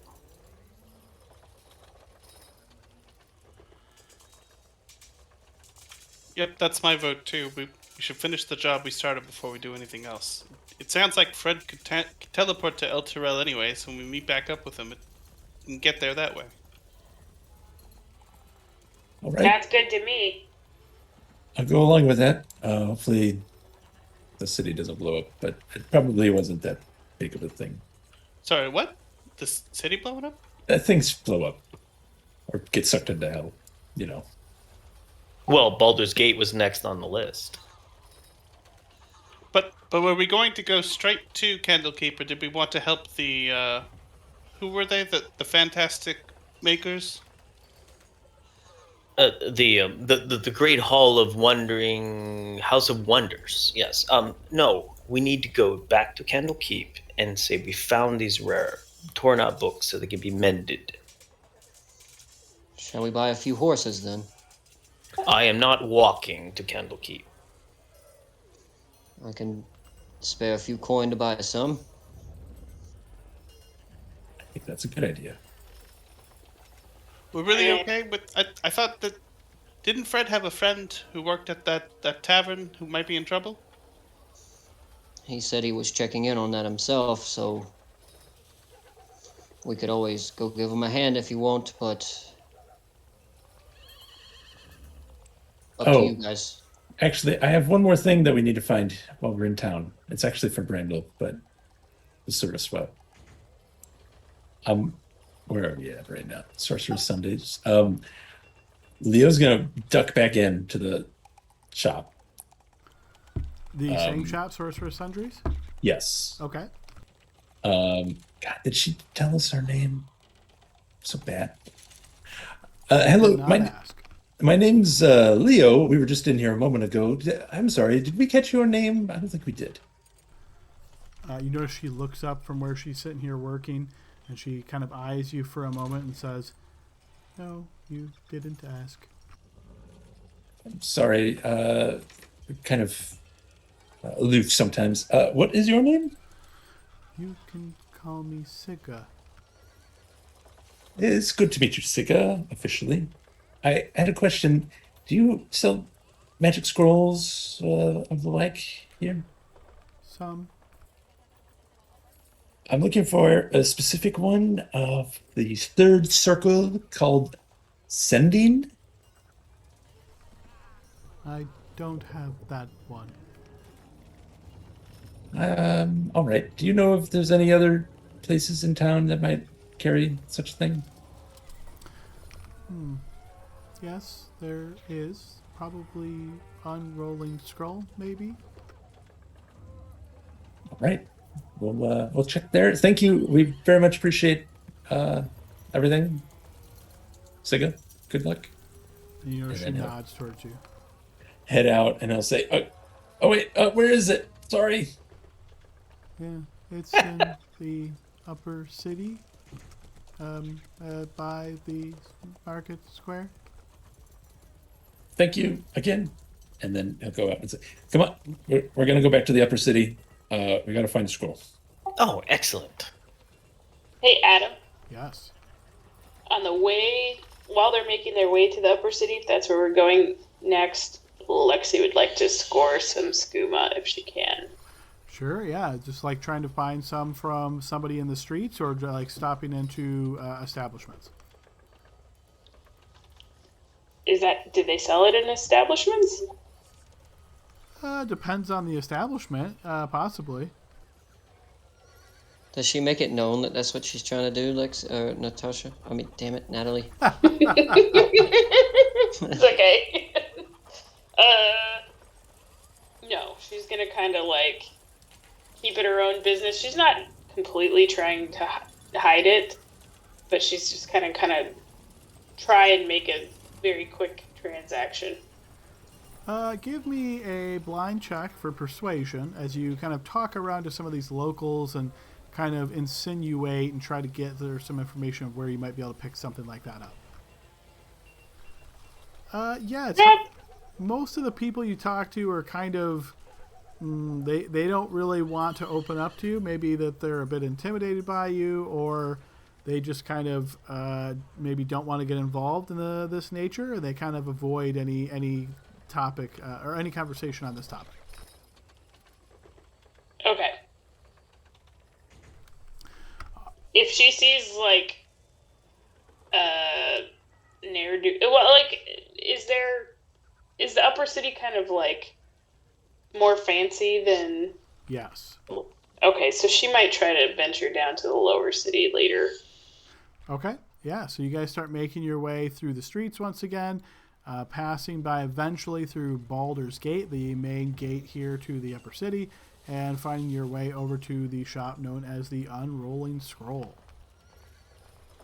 As you get closer to this building, you can see it looks pretty fancy. There's a lot of like artwork design into the building itself. It looks like there's, it's designed to look like the entire building is kind of one big scroll, and you can see there's a bunch of scribbling and things on the sides. Leo will go in, find a clerk. Yeah, you enter and you notice that there is, it looks to be more or less like kind of maybe almost like a shrine, perhaps. There's a bit of like an outside area, and then there's more of an inside area as well. So like covered with a pavilion, and you can see that there is kind of a person sitting here out front before you would actually get to the doorway. And as you kind of approach, you see he looks up and says, yeah. What do you need? Scroll of Sending. Got any? We might have something like that here. Let me check real quick. Let's see. Scroll sending. Blah blah blah. Yeah. Okay. Yeah, I've got one. How much do you want for it? Scroll of sending. I can get that for you for 300 gold pieces. All right, and I think 150 gold worth of ink, the arcane kind, and paper. Yes, I probably have something like that. Is this just a spell component? I believe when wizards inscribe these things into their books, they need certain kinds of elements to create. Got it. So you're looking for fancy scribing inks, essentially. Yes. So yeah. yes, he will produce that for you. So total price then would be 300 plus whatever it is the cost of conversion. 150, so 450 Sounds right. total. This time he'll pull out the letter of credit. He'll look at it and kind of nod and say, good for you. You've got a lot of money in the bank. So could we perhaps use this to... You could take the money from the bank. This is a letter of verification. It lets us know how much you have. It's not for... They don't use these as currency. That's a different type of letter. I was hoping you could just kind of... Oh, forget it. Here, how about some gems? Would that work? Will you take those? You see he looks back and says, Trisha, come here. And you see this half-elven woman kind of approaches, and she looks, and he says, let's see what you got. They will pull out... Let's see, this is... topaz? No, a aquamarine. You see she looks at it very closely, holds it up, kind of moves it around a little bit, and she's like, whispers in this guy's ear very quietly, and you see he looks at you and says, we could do an even trade. That's fine with me. Okay, he takes the aquamarine then and hands you over the scroll of sending as well as the special inks. Thank you. We'll be back again next time we're through here. And you see he just kind of gives you like a wave as he's already turned back to his book. He'll go out, hand everything off to Brandel. Here, when you got a moment, they can talk to people from far away. Oh, thank you, Leo. This is wonderful. This is a great spell. I'll have to copy it in my spell book as soon as I get the chance. It's very generous of you. I'll pay you back as soon as I get more money. And I mean, it was. I considered that part of the group fund anyway. It's one of those gems I traded for it. So I think we're fine. No, it'd be very useful for the group. Thank you. All right. So now, do we want to go get some horses and get the hell out of here, or do we want to swing over? We're going back, I suppose. Well, now I have an idea, and I'm sorry to prolong this, but I could secure the parchments regarding the alchemist into the counting house safe deposit box. Message people from Candlekeep that it's here, and they can fetch us at wherever we're staying, and maybe they can just collect it. What do you think? Probably worth asking. I think you'll need a little bit of time to put that in your book, but I think that's valid. If anything, you can at least let them know that it's safe, and if we haven't left by then, we'll be on our way shortly. Yeah, come and get it. Why don't I do that? Why don't I put the papers into the safe deposit box? We don't have to leave the city. There's some urgency here, and it's your kind, it's your guild, and I want to make sure that the artificers here know of your excellent artificery. Well, they kind of made it pretty clear that I wasn't a member, actually. So but I suppose we all need to stick together either way. Oh, it's very important to have your reputation documented properly. And by the way, did you also buy parchment, like spell copying materials? Yes. How much worth? 150 gold. Thank you. I'll add it. Okay, so it sounds like a quick trip down to the counting house to put the stolen pages of the Book of Inner Alchemy into the vault here in the counting house. Yeah, I think so, guys. What do you think? That way we could stay here. We don't have to do a road trip and do all that. We can help the city out and have the stuff in the safe deposit box. I think that works. Fine by me. Hey, I'm happy as long as we get to help people. All right. right, so we will assume you've made your way back to the counting house, spoken to a clerk after waiting for your turn, and handed over these pages, which they tell you, yep, they will definitely make sure they are secured down in the vault. Excellent. Watch out for killer monks that might come and try and get them. As you mentioned this sort of in passing, you notice one of the clerks just kind of like shakes his head as you get the impression that the security here is he's not in any way concerned and almost assumes you're joking. I almost am. Very good. Okay, so once this task is complete, where's you guys' plan to go next? Where is Raven Guard? The High Hall? Okay, let's see. Is anybody actually from Baldur's Gate? Sounds Fred like, is, but he's not here. yeah, sounds like not. So I would say history check here to see if you have any recollection of how things are. So these, again, would be blind checks. And probably just proficient at this point. And I was here. Didn't I meet with the Flaming Fist while I was here? Not at their headquarters. You met them in the city. If you remember, they were doing the